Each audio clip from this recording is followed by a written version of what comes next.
প্রিয়াঙ্গন, আফিয়া আফরিন। পর্ব 1 থেকে 5। নিশ্চিদ্র দুপুরের অলসতা ছাদে ঢেউ ফেলে যাচ্ছিল। রোদের ছায়ায় নাবিলা সবে ভেজা চুল খুলে রেলিংয়ের পাশে দাঁড়িয়েছে। হঠাৎ করেই নিচ থেকে ভেসে এল কলিং বেলের আওয়াজ, টিং টং। এক লাফে ছাদ থেকে সিঁড়ি পেরিয়ে নেমে এল সে। দরজা খুলে তাকাতেই চোখ গেল ফাঁকা রাস্তায়। কেউ নেই। পাড়ার বাচ্চাগুলোই বোধহয় আবার দুষ্টুমি করছে। মুখটা কুঁচকে উঠল, ভ্রুজোড়া কুঞ্চিত করে এক ঝলক চারপাশে তাকিয়ে নাবিলা ধপ করে দরজাটা বন্ধ করল। কিন্তু পা ঘরের দিকেই বাড়াতে না বাড়াতেই আবার টিংটং। এইবার দাঁত চেপে গেল ওর। পাড়ার কয়েকটা বাচ্চা প্রায় সময় এমন করে। রাগে দুচোখে আগুন জ্বলে উঠল। ঝটকা দিয়ে দরজাটা খুলে দাঁড়িয়ে গেল। এবারও শূন্য। রাস্তা ফাঁকা, বাতাসে কয়েকটা যানবাহনের সাই সাই শব্দ ছাড়া কিছুই নেই। মুখটা গোমরা করে দরজাটা আধখোলা রেখে পাশে গিয়ে দাঁড়ালো নাবিলা। এখানেই দাঁড়িয়ে থাকবে, চোর না ধরা পর্যন্ত। শেষ দেখে ছাড়বে এর, তারপর কানের নিচে এমন চপাং চপাং করে দিবে যে সারা জীবনেও ভুলবে না। ঠিক এমন সময় আবার দরজায় কড়া নাড়ার শব্দ। এই তো, এইবার তো ধরা পড়বেই। 1 পা 2 পা করে এগিয়ে এলো সামনে। কিন্তু তার আগেই দরজাটা খুলে গেল। নাবিলাকে থমকে দাঁড়াতে হলো। ও ঠিক বুঝতে পারেনি দরজার ওপাশে কেউ আছে, আর আগন্তুকও বুঝতে পারে নাই এপাশে কেউ আছে। দুজনে প্রায় একসঙ্গে এক কদম এগিয়ে এলো, আর ঠিক তখনই ধাক্কা। এক ঝটকায় নাবিলা পেছনের দিকে হেলে পড়ল। শরীরের ভার সামলাতে না পেরে হাওয়ায় ভাসতে থাকা পাতার মতো পড়ে যাওয়ায় নিশ্চিত ছিল। কিন্তু তখনই আগন্তুক চটজলদি হাত বাড়িয়ে ওকে ধরে ফেলল। নাবিলা থেমে গেল মাঝপথে। খুব কাছ থেকে তাকিয়ে ও হঠাৎ থমকে গেল। ছেলেটা একেবারে চোখের সামনে। পাতলা দাড়ি গোফের সামান্য ছায়া পড়েছে ছেলেটার মুখে। চোখ দুটো গভীর, স্থির। এক গোছা চুল নেমে এসেছে কপাল ছুঁয়ে। নাবিলা বিরক্তি আর অস্বস্তি নিয়ে বলল, আপনি কে? আমাকে এভাবে ধরেছেন কেন? ছাড়ুন। ছেলেটা তাকালো, চোখ দুটো সোজা নাবিলার দিকে স্থির। তারপর ভ্রু কুঁচকে বলল, ছাড়ব। ওর গলায় একরকম চ্যালেঞ্জ ছোঁয়া ছিল। নাবিলা অবাক। চোখ বড় বড় করে বলল, তো ধরে রাখবেন নাকি? আশ্চর্য। ছেলেটা ঠোঁটে সামান্য হাসি টেনে বলল, ওকে। বলেই হঠাৎ ওকে ছেড়ে দিল। ধপাস। নাবিলা ভারসাম্য হারিয়ে নিচে পড়ে গেল। ঝটকা লাগলো পিঠে, কোমরে, হাঁটুতে। ব্যথা কম, অপমানটা একটু বেশি। অফসোস। ছেলেটা চোচড়া গোল করে বলল, গলায় শ্লেষ। নাবিলা রাগে, লজ্জায়, বিস্ময়ে একসঙ্গে ঝাঁপিয়ে উঠল। দাঁড়িয়ে পড়েই চাচালো গলায় বলল, আপনি কি মানুষ? আমাকে ফেলে দিলেন কেন? ফেলে দিই নাই, ছেড়ে দিলাম। ছেলেটা এমনভাবে কাঁধ ঝাঁকাল, যেন পুরো ব্যাপারটাই ওর কাছে সাধারণ বিষয়। চোখের নির্লিপ্ততা দেখে মনে হয় কিচ্ছু হতে নাই। নাবিলার খারাপ মেজাজ চরম মাত্রায় পৌঁছালো। এই ছেলে এতক্ষণ দরজায় অযথা কলিং বেল বাজিয়ে রঙ্গ তামাশা করছিল, আর এখন ওকে ফেলে দিল। নাবিলা আর কিছু বলার আগেই ভেতর থেকে আহির, শ্রেষ্ঠা আর নাদিম একযোগে ছুটে এলো। আপু, উনাকে ভেতরে আসতে দাও। উনি স্বামীর ভায়া। শ্রেষ্ঠা তাড়াহুড়ো করে বলে উঠল। নাবিলা মুখ ঘুরিয়ে একবার শ্রেষ্ঠার দিকে তাকালো, তারপর স্বামীরের দিকে। চোখ কুঁচকে গেল। কোন স্বামীর ভায়া? আর তাতে আমার কি? আমাকে ফেলে দিল কেন? আহির এগিয়ে এলো। নাবিলার পাশে দাঁড়িয়ে ওকে একপাশে সরিয়ে দিয়ে সরাসরি স্বামীরের দিকে তাকিয়ে বলল, আসুন ভায়া, আপনার জন্যই তো অপেক্ষা করছিলাম। আন্টি সকালে বলেছিলেন আপনি আসবেন। এখন তো দুপুরও যাই যা করছে। যাই হোক। আহির নাবিলাকে একেবারেই পাত্তা দিন না, তার উপর সরিয়ে দিল। এখন আবার এই ছেলেটার সাথে মিষ্টি মিষ্টি কথা বলছে। ভাইয়া ডাকছে। নাবিলা স্থির দাঁড়িয়ে রইল। তার ভাই বোন অন্য কাউকে এত গুরুত্ব দিচ্ছে, এত আপন করে নিচ্ছে, আর তাকে কিছু না বলে পাশে সরিয়ে রাখা হচ্ছে। এই আচরণটা সহজে হজম হলো না নাবিলার। আহিরের কথার ফাঁকে এসে বুঝে গেল স্বামীরের পরিচয়। তবুও পুরোপুরি নিশ্চিত হতে চাইল। মুখ শক্ত করে, চোখে সন্দেহ আর রাগ নিয়ে বলল, নিজের পরিচয় দিন। দিনকাল ভালো না। কে না কে কখন কি পরিচয়ে বাড়ির মধ্যে ঢুকে সব লুট করে নিয়ে যায়, তা তো বলা যায় না। সামির একটু হেসে পেছনের দিকে ফিরে শান্ত গলায় বলল, আই সামির ইয়াসির। ফর্ম ঢাকা, বাংলাদেশ। আহির মাঝপথে বাধা হয়ে দাঁড়ালো। নাবিলাকে ধমক দিয়ে বলল, আহ, কি শুরু করলি? ফুপিকে ডাক দিব। বলবো তোর কথা। এই নাদিম, যা, ফুপিকে ডাক দে। যা যা, ভেতরে যা আপাতত। তোকে আমি পরে দেখে নিচ্ছি শালা আহিরের বাচ্চা। মায়ের কথা শুনে নাবিলা একটু চুপসে গেল। সামির আহিরের উদ্দেশ্য বলল, চলো, ভেতরে যাই।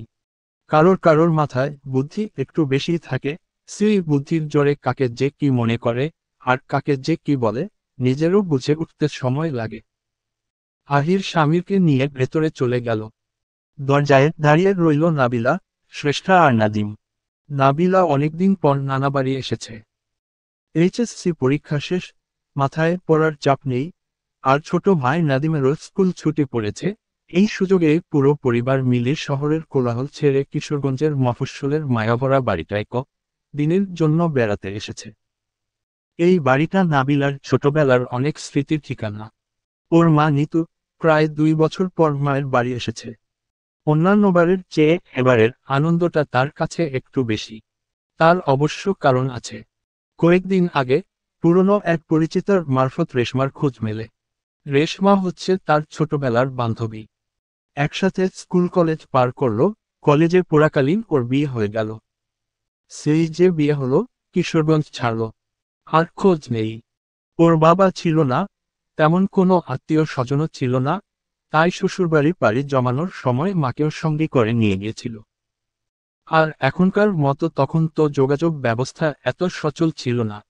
সে কারণে সময়ের সঙ্গে সঙ্গে একটা ফারাক চলে এসেছিল। রেশমার খোঁজ পাওয়ার পর নিতু আর দেরি করেনি, 2 দিন আগেই রেশমাকে ডেকে এনেছে। তারা জন এই বয়সে এসেও দীর্ঘদিন পর একে অপরের মুখোমুখি হয়ে কৈশোরে ফিরে গেছে। অজস্র অসমাপ্ত কথার ভেতর ডুবে রয়েছে। রেশমা একাই এসেছে। নিতু যখন শুনেছে ওর একটা ছেলে আছে তখন থেকে বারবার বলছিল, তোর ছেলেটাকে নিয়ে এলি না কেন? এতবার বললাম, দেখতাম একটু। ছোটবেলায় তো দেখতেই পারিনি, বড় হয়েও কি দেখতে পারবো না? আসবে বলেছে 2 দিনের মধ্যে। পড়াশোনা প্লাস ওর বাবার কাজকর্ম নিয়ে একটু ব্যস্ত। সেই অপেক্ষারই শেষ হলো আজ। নাবিলা একটু আগে যাকে সন্দেহের চোখে দেখছিল সেই রেশমার একমাত্র ছেলে, সামির ইয়াসির। নাবিলা ভেতরে পা রেখেই ঘুরে দাঁড়ালো। শ্রেষ্ঠা তখনও পাশে দাঁড়িয়ে, পুরো ব্যাপারটাই স্বাভাবিকভাবে নিয়েছে সে। কিন্তু নাবিলা থেমে থাকল না। শ্রেষ্ঠা, তোর ভাইয়ের কাণ্ড দেখলি? আমাকে কিভাবে ইগনোর করলো? ওর সাহস দেখে আমি রীতিমতো অবাক। শ্রেষ্ঠা একেবারে গাছাড়া ভঙ্গিতে হাত নেড়ে বলল, আরে ধুর, তুমি তো আমার ভাইয়ের গার্লফ্রেন্ড না, বউ না। সো ইগনোর করলেও তোমার কি এসে যায়? চিল, চলো, ভেতরে যাই। দেখি ওরা কি করতেছে। নাবিলা থমকে গেল। চোখ বড় বড় করে শ্রেষ্ঠার দিকে তাকিয়ে বলল, এই তুই আমাকে এই কথা বলিস কোন সাহসে? আমি তো ওর বোন, তাই না? এক মুহূর্ত নীরব থেকে শ্রেষ্ঠা হেসে বলল, কিন্তু ভাইয়া তোমাকে বোনের মতো দেখে কি না, সেটা নিয়ে আমি এখনই গ্যারান্টি দিতে পারছি না। মানে? নাবিলা হতবাক। শ্রেষ্ঠা আবারও হেসে বলে, আরে সিরিয়াস কিছু না।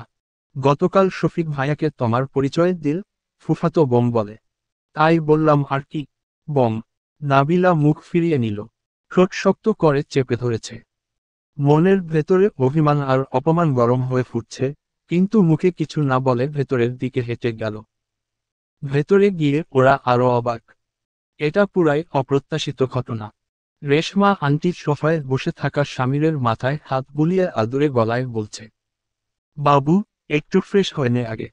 সারা দেশ ঘুরে এলি, অনেক টায়ার্ড তো তাই না? তারপর পাশের সকলকে উদ্দেশ্য করে হেসে বললেন, ছেলেটা অনেক ব্যস্ত থাকে তো। সারাদিন পড়াশোনা, কাজকর্ম, টিউশনি। চোখমুখ একদম শুকিয়ে গেছে বাবুটার। সামির যে মায়ের কথায় অস্বস্তিবোধ করছিল, তা ওর চেহারা দেখে বেশ বোঝা যাচ্ছে। নাবিলার চোখ কপালে। শ্রেষ্ঠা চোখ মেলে হাসি চাপার ব্যর্থ চেষ্টা করছে। ক্লাস 5-এ পড়া নাদিমও পাশে দাঁড়িয়ে মুখ চেপে হাসছে আর ভাবছে, ওর মা শেষ কবে ওকে বাবু বলে ডেকেছিল। কিন্তু মনে পড়ল না। আহিরের দিকে তাকিয়ে দেখল, আহিরও মুখে হাত চাপা দিয়ে হাসছে। এই আদিক্ষেতা আর নেওয়া যাচ্ছিল না। এত বড় একটা ছেলে বাবু। আজ বিয়ে দিলে কাল নিজের বাবু জন্ম দিবে। আন্টি যে কি বলে, আল্লাহ! সবাই মিলে চুপি চুপি পেছনে দিয়ে বেরিয়ে এসে বারান্দায় দাঁড়ালো। সামির ভাইয়া কত বড়! চোখ বড় বড় করে বলে উঠল শ্রেষ্ঠা। উঁচু খাম্বার মতো উই নাকে আবার বাবু! আল্লাহ! হাসি চাপতে গিয়ে পেট ফেটে যাবে আমার। লম্বা একটা দম নিয়ে বলল নাবিলা। ওদের কথা শুনে আহির গম্ভীর মুখে বলল, মা বাবার কাছে সন্তানেরা সবসময় ছোটই হয়। তোরা কি বুঝবি? আহাম্মক কোথাকার! নাবিলা মুখ ঘুরিয়ে এক ঝলক তাকিয়ে বলল, ওর হয়ে তুই এত কথা কবে থেকে বলতে শিখলি? হুম। থাকিস সারাদিন আমাদের সাথে আর এখানে দাঁড়িয়ে ওর ভক্তিগান গাইছিস। আহির বেশ কনফিডেন্টলি উত্তর দিল, সামির ভাইয়া অনেক ভালো। ভালো? আরে বাস! তোকে তো বশ করে ফেলছে। এ তো ছেলে সুবিধার না। মাত্র 2 মিনিটের পরিচয়ে তুই ওকে অনেক ভালো বলে ফেললি। ভাই, আমাদের তো কোনোদিন বললি না। শেষের কথাটা নাবিলা বেশ দুঃখী দুঃখী চেহারায় বলল। আহির আর ওর কথার জবাব দেওয়ার প্রয়োজন মনে করল না। চলে গেল ভেতরের দিকে। বাড়ির ভেতর সবাই নিজেদের মতো ব্যস্ত। সেই সুযোগে নাবিলা আর শ্রেষ্ঠা বেরিয়ে পড়ল হাওয়া খেতে। ভরা দুপুরের কড়া রোদ নরম হয়ে এসেছে, আকাশে সাদা মেঘ ভেসে বেড়াচ্ছে। নাবিলাদের বর্তমান বাসা নাটোরে, কিন্তু নানাবাড়ির প্রতিটা বেলার সাথে ওর আত্মীয়তার সম্পর্ক। তবে আগের মতো বারবার আসা হয় না, কেবল উৎসব বা বড় কোনো ছুটিতেই সম্ভব হয়। নাবিলার নানা গত হয়েছেন বছর 2 হলো। সেই বছরই শেষবার এসেছিল এখানে। নানু এখনো বেঁচে আছেন। তিনিই নাতি নাতনিদের দেখতে যান প্রায় সময়। এ বাড়িতে এখন নাবিলার একমাত্র মামা তৌকির আহমেদ, তার স্ত্রী আর তাদের 2 সন্তান নিয়ে থাকছেন। শ্রেষ্ঠা আহির, 2 ভাইবোনই বড় হয়েছে এখানে। আহির সদ্য অনার্সে ভর্তি হয়েছে, ফার্স্ট ইয়ারে। ও ভেতরে একটু ভাবনার মানুষ, কিন্তু একসাথে থাকলে রসবোধে ভরপুর। শ্রেষ্ঠার তুলনায় একটু ফান পাগল, গল্প করতে, ঘুরে বেড়াতে ভালোবাসে। তিনজনই একরকম সমবয়সী, তাই সবকিছুতে ওদের জমে ভালো। শুধু একটাই পার্থক্য, নাবিলা এখানে মেহমান আর ওরা প্রতিদিনের অভ্যস্ত মানুষ। তবে ফান টাইমে এসব মাথায় থাকে না।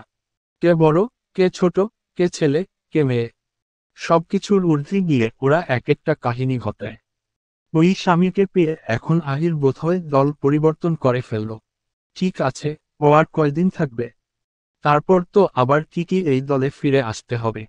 প্রথম প্রথম ওকে নেওয়া হবে না, কিন্তু যেহেতু ভাই, তাই দয়া করে হলেও পরবর্তীতে নিবে। সামির ইয়াসির মা বাবার একমাত্র ছেলে। শান্তশিষ্ট, গম্ভীর স্বভাবের, এক ধরনের ভারী কি ভাব নিয়ে থাকে সবসময়। দেখতে যেমন সুন্দর, তেমনি রুচিশীল। লম্বা গড়ন, দৃষ্টিভঙ্গিতে স্থিরতা, কথা কম বলে, চেহারায় একটা বোঝার ভাব আছে। বয়স 23-24-এর মাঝামাঝি। অকারণে খুব একটা হাসতে দেখা যায় না, ওর হাসিটাও হিসেব করে ফুটে। বর্তমানে গার্লফ্রেন্ড আছে কিনা, এই প্রশ্নের উত্তর খুঁজে তার সবচেয়ে কাছের বন্ধুটাও পায়নি। তবে একসময় কেউ ছিল। খুব গভীর কিছু ছিল না যে তার রেশ সারা জীবন বেঁধে রাখবে। সেই কেউ এখন তার চাচাতো ভাইয়ের স্ত্রী। সম্পর্কটা শেষ হয়েছিল চুপচাপ, শুরুটাও হয়েছিল ওইভাবেই। সামির ওসব নিয়ে মাথা ঘামায় না, যা গেছে তা নিজ ইচ্ছায় গেছে। কেউ যেতেও বলে নাই, কেউ ধরে বেঁধেও রাখে নাই। জগন্নাথ বিশ্ববিদ্যালয়ে অনার্স পড়ছে, 3য় বর্ষের ফাইনাল পরীক্ষা সদ্য শেষ হয়েছে। এখন কিছুটা ফাঁকা সময়, তাই মায়ের জোরাজুরিতে এখানে আসতে বাধ্য হয়েছে। এখানকার মানুষজন ভালোই, অন্তত উপরে উপরে তাই মনে হয়। হাসে, কথা বলে, খোঁজ নেয়। সামির একটু আগেই শুনেছিল নিতু আন্টির কাছে ওই মেয়েটা, মানে নাবিলা নাকি আন্টিরই মেয়ে। তাই সামির ছেড়ে দিয়েছে। নয়তো প্রথম দেখাতেই ওকে এইভাবে চোর উপাধি দেওয়া।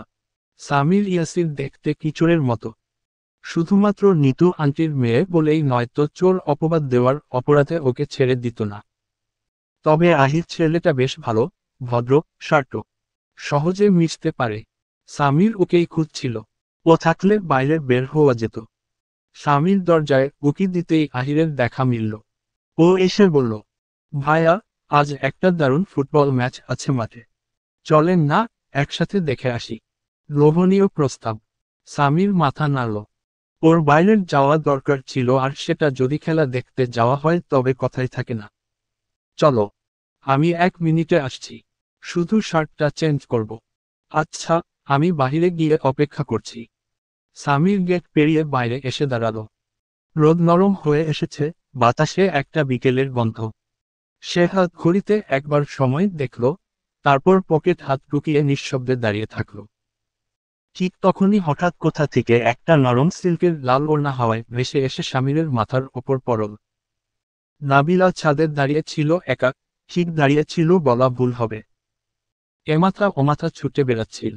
বাতাসেও তখন ছুটে চলা ভাব, বিকেলের নরম আলো পড়ে আছে চারপাশে। ওর হাতে একটা লাল ওড়না, সেটা মাথার উপর দিয়ে আকাশে ছুটছিল। নিজের মনেই, এই বয়সী একটা মেয়ে আপনমনে কত কিছু করে। কোনো পূর্বাভাস ছাড়াই হঠাৎ একটা হাওয়া এলো। ওড়নার এক প্রান্তটা ওর আঙুল থেকে ফসকে গেল। নাবিলা কিছু বুঝে ওঠার আগেই তা বাতাসে ভেসে ছুটে নিচের দিকে নেমে গেল। Oh no! নাবিলা রেলিংয়ে ঝুঁকে নিচের দিকে তাকালো। দেখেল, ওড়নাটা গিয়ে একজনের মাথায় পড়েছে। কার? সামির ইয়াসিরের। নাবিলার চোখ ছানাবড়া। ওরে আল্লাহ! ওর গায়ে পড়তে হলো। সামির তখন আশেপাশে তাকাচ্ছে। ওড়নাটা কোথা থেকে উড়ে এসে পড়ল ঠিক বোঝা গেল না। আশেপাশে চোখ বুলিয়ে সর্বশেষে উপরের দিকে তাকাতেই চোখাচোখি হয়ে গেল নাবিলার সঙ্গে। নাবিলা নিচের দিকেই তাকিয়েছিল, হঠাৎ সামিরের চোখে চোখ পড়তেই খানিকটা বিব্রত বোধ করল। সামির জিজ্ঞেস করল, এটা তোমার? নাবিলা উপর নিচ মাথা নাড়ল। ইতস্ততভাবে কিছু বলতে গিয়েও চুপ। সামির সামান্য হাসল, তারপর একটু নাটকীয় ভঙ্গিতে ওড়নাটা ছুঁড়ে ফেলার মতো ভঙ্গি করল। ফেলে দিব? বাহ! কি সুন্দর করে জিজ্ঞেস করছে। নাবিলার তো ইচ্ছে করছে গিয়ে ওর মাথাটা ভেঙে দিতে, কিন্তু আপাতত সেটা করা সম্ভব হলো না। হাসি মুখে বলল, ফেলে দিবেন না? 2 মিনিট রাখুন, আমি আসছি। গলায় তাড়াহুড়োর স্পষ্ট ছাপ। সামির কোনো উত্তর না দিয়ে ওড়নাটা হাতে ধরে দাঁড়িয়ে রইল। নাবিলা ছাদ থেকে সিঁড়ি বেয়ে এক ঝটকায় নিচে নেমে এল। সময় হিসেব করলে 1 মিনিট 17 সেকেন্ড লেগেছে মাত্র। ওর শ্বাস টেনে টেনে উঠছে। সামনে এসে দাঁড়িয়ে বলল, দিন, এটা আমার। পড়ে গিয়েছিল। সামির ওড়নাটা হাতে ধরে কিছুক্ষণ চুপ করে রইল। ঠোঁটের কোণে এক টুকরো বাঁকা হাসি টেনে বলল, এটা তোমার? প্রমাণ কি? নাবিলা চোখ কুঁচকে তাকালো। মানে? মানে হতেই তো পারে, কারো ওড়না তুমি নিজের বলে দাবি করছো। নাবিলা থমকে গেল। কয়েক সেকেন্ড পর হতভম্ব হয়ে বলল, আমি অন্যের ওড়না নিজের বলে দাবি করব কেন? সামির কাঁধ ঝাঁকাল। দুনিয়াতে কত রকম মানুষ আছে, চেনা যায়। নাবিলা বিরক্ত হয়ে বলল, আমার ওড়না নিশ্চয় আমি চুরি করব না। চুরির কথা তুমিই বললে। যদি তোমারই হয়, তাহলে উপযুক্ত প্রমাণ দাও এবং নিয়ে যাও। নাবিলার অবস্থা হলো খাবি খাওয়া মাছের মতো। আশ্চর্য! আমি বললাম তো, আমার। মুখের কথাই হচ্ছে না। সামির মাথা নাড়ল। মুখের কথা গ্রহণযোগ্য নয়। নাবিলা ফোঁস করে একটা দীর্ঘশ্বাস ফেলল। আকাশ কাঁপিয়ে চেঁচাল, আমি কি তোমার কাছে রেজিস্ট্রেশন করিয়ে রাখবো নাকি, কোনটা আমার আর কোনটা না? সামির চোখ বন্ধ করে কানে হাত দিল। এই মেয়ে এইভাবে চেঁচায় কেন? উফফ, প্রমাণ চাওয়ার স্বাদ মিটে গেছে। এখন চেঁচাচ্ছে আর দুটো কথা বাড়ালে হয়তো মারামারিও শুরু করতে পারে। ওড়নাটার হাত বদল হলো। সামির বলল, নাও। আমি ঝগড়াটে মানুষের জিনিস রাখি না খুব একটা। আমি ঝগড়াটে। ঝগড়া বোধ হয়ে আরেক দফা হতো। তবে আহির এসে যাওয়াতে মাঝপথে বাধা পড়ল। সামির চটজলদি ওর সাথে বেরিয়ে পড়ল। বাপরে বাপ! মেয়ে না যে ছোট সাইজের একটা ঝালে ভরপুর বোম্বাই মরিচ। নাবিলা রান্নাঘরের দিকে এগোলো। রান্নাঘর আজ একটু বেশিই গরম। মাটির চুলায় আঁচ উঠছে, আর ঘরজুড়ে চালের গুঁড়া আর নারকেলের ঘ্রাণ। চারপাশে এক ধরনের বিশৃঙ্খলা। কেউ খুন্তি নেড়ে পিঠা তুলছে, কেউ নারকেল মিশ্রণ বানাচ্ছে, আবার কেউ বাটি নিয়ে বসে পিঠার খোল তৈরি করছে। নাবিলা চুপচাপ রান্নাঘরে ঢুকে দরজা আগলে দাঁড়ালো। মা, নানু, রেশমা আন্টি আর পাশের বাড়ির 2-1জন পিঠা বানাতে ব্যস্ত। নাবিলাও ওদের সাথে গিয়ে হাত লাগালো। নানুর পাশে এসে বসতেই নানু বলল, এইটা দেখ, খেজুর পাটালি আর নারকেল দিয়ে কি মিহিপুর বানাইছি। এই পুর দিয়ে ক্ষীর পুলি করবি। পারবি তো? নাবিলা মাথা নেড়ে বলল, পারবো না মানে? 100 বার পারবো। আমার হাতের পিঠা খেয়ে আশেপাশের সবাই প্রেমে পড়ে যাবে। তুমি খালি দেখো একবার, তারপর আমাকে তোমার কাছেই রেখে দিতে চাইবা। রান্নাঘরের কোণ থেকে পাশের এক খালাম্মা রসিকতা করে বলে উঠলেন, ওরে বাবা, এই তোমাদের কারো ছেলে থাকলে ওকে বউ করে নিয়ে যাও, নয়তো তোমাদের ছেলেকে আনো, পিঠা খেয়ে প্রেমে পড়ে যাক। এক মুহূর্তের জন্য রান্নাঘরটা হাসির ঝলকে জমে উঠল। রেশমা আন্টি পেছনে থেকে বললেন, তা প্রেমে পড়লে খারাপ কি? নাবিলা হেসে বলল, প্রেমে পড়া বারণ, মা কড়াভাবে মানা করে দিয়েছে। আমি মায়ের কথা শুনেই চলি। মায়ের বাধ্য মেয়ে বলে কথা। নিতু মেয়ের কথা শুনে হাসলেন। সবাই হেসে গড়াগড়ি খাচ্ছে। নানুল ধমক দিয়ে বলল, হইছে হইছে, এখন পিঠা বানাও। কথা কইতে কইতে কাজের দফারফা হয়ে যাবে। নানুর কথায় কেউ অবশ্য খুব একটা গা করল না। হেসে খেলে ঠাট্টা মশকরায় সবাই মিলে পাটিসাপটা, চিতই, নারকেলের ভাজা পুলি, সেমাই পিঠা বানিয়ে ফেলল। নাবিলা বানালো পাটিসাপটা, ওর মতোই মিষ্টি হয়েছে। যে খাবে একেবারে প্রেমে পড়ে প্রেম সাগরে হাবুডুবু খেতে শুরু করবে। রাতে খাওয়া দাওয়ার পর ওরা বসেছে লুডো খেলতে। নাদিমও পাশে এসে বসল। চুপচাপ তাকিয়ে থাকলো কিছুক্ষণ। তারপর নিজের থেকেই একটা গুটি তুলে নিল। আরে তুই সর এখান থেকে, তোর এখনো খেলার বয়স হয়নি। ক্লাসে অঙ্ক পারে না আর এখানে এসেছে লুডো খেলতে। ভাগ। নাবিলা ওকে কষে ধমক দিল। আপু আমি তোমাদের সাথে খেলতে চাই। নাদিমের গলা নরম হয়ে গেল। একদম না, তোর বুঝতাই বছর লেগে যাবে। তোর সাথে খেললে শুধু যুদ্ধ লাগে। যা, গিয়ে কার্টুন দেখ। নাবিলা সাফ বলে দিল। তবে চারজন হলে খেলাটা জমে কিন্তু তিনজনে মজা পাওয়া যায় না। শ্রেষ্ঠা বলল, হুনমম। নাবিলাও সায়ের দিল। আর কাউকে জোগাড় করা গেলে জমে যেত খেলা। কিন্তু কে খেলবে? বড়রা সবাই নিজেদের আড্ডায় ব্যস্ত। আড্ডা ছেড়ে জীবনেও কেউ আসবে না। হঠাৎ নাবিলার মাথায় খেলে গেল স্বামীরের কথা। আহিরকে বলল, আহির যা না, তোর স্বামীর ভাইকে ডেকে আনো। চারজন হলে খেলা জমবে। আহির মুখ বেঁকিয়ে বলল, পারবো না, তুই যা। আসলে আহিরের মন একেবারেই খারাপ হয়ে আছে। ওর সাপোর্ট করা ফুটবল টিম আজকে ম্যাচে হেরে গেছে। তখন থেকে ছেলেটা বাসায় এসে বাংলার পাঁচের মতো মুখ বানিয়ে বসে আছে। কেউ কিছু বললে উত্তর দিচ্ছে না, মুখ ঘুরিয়ে নিচ্ছে। প্রথম কিছুক্ষণ ওরা এই ব্যাপারটা নিয়ে মজা করেছিল, তারপর যখন দেখল আহিরের মন আসলেই খারাপ তখন ছেড়ে দিচ্ছে। তবে খেলার লোভে তো চুপ থাকা চলে না। অগত্যা নাবিলাই উঠে গেল স্বামীরকে ডাকতে। গিয়ে দেখল স্বামীর বারান্দায় চেয়ারে বসে ফোন স্ক্রোল করছে। চাঁদের আলো গায়ে পড়ে ওকে একটু অন্যরকম লাগছে। একটু আসবেন, লুডো খেলছি। একটা খেলোয়াড় কম। স্বামীর চোখ তুলে তাকালো না। না। মাথা নিচু, কণ্ঠ সোজা সাপটা। এমনভাবে বলল যে তাকে দ্বিতীয়বার অনুরোধও করা যায় না। এতটাই কড়া ছিল গলার ভাষা। নাবিলা চুপচাপ ফিরে এলো। সত্যি বলতে একটু অপমানিত বোধ করল। আসবে না, খেলবে না, ভালো কথা। ওকে তো কেউ জোর করতো না। এমনভাবে না শুনতে ভালো লাগে না। ওর ইগো হাট হলো প্রচুর। মনে মনে বলল, বেয়াত বটার নাকের ডগায় ইগো, মাথার চুল ভর্তি রাগ, মুখ ভর্তি মেজাজ।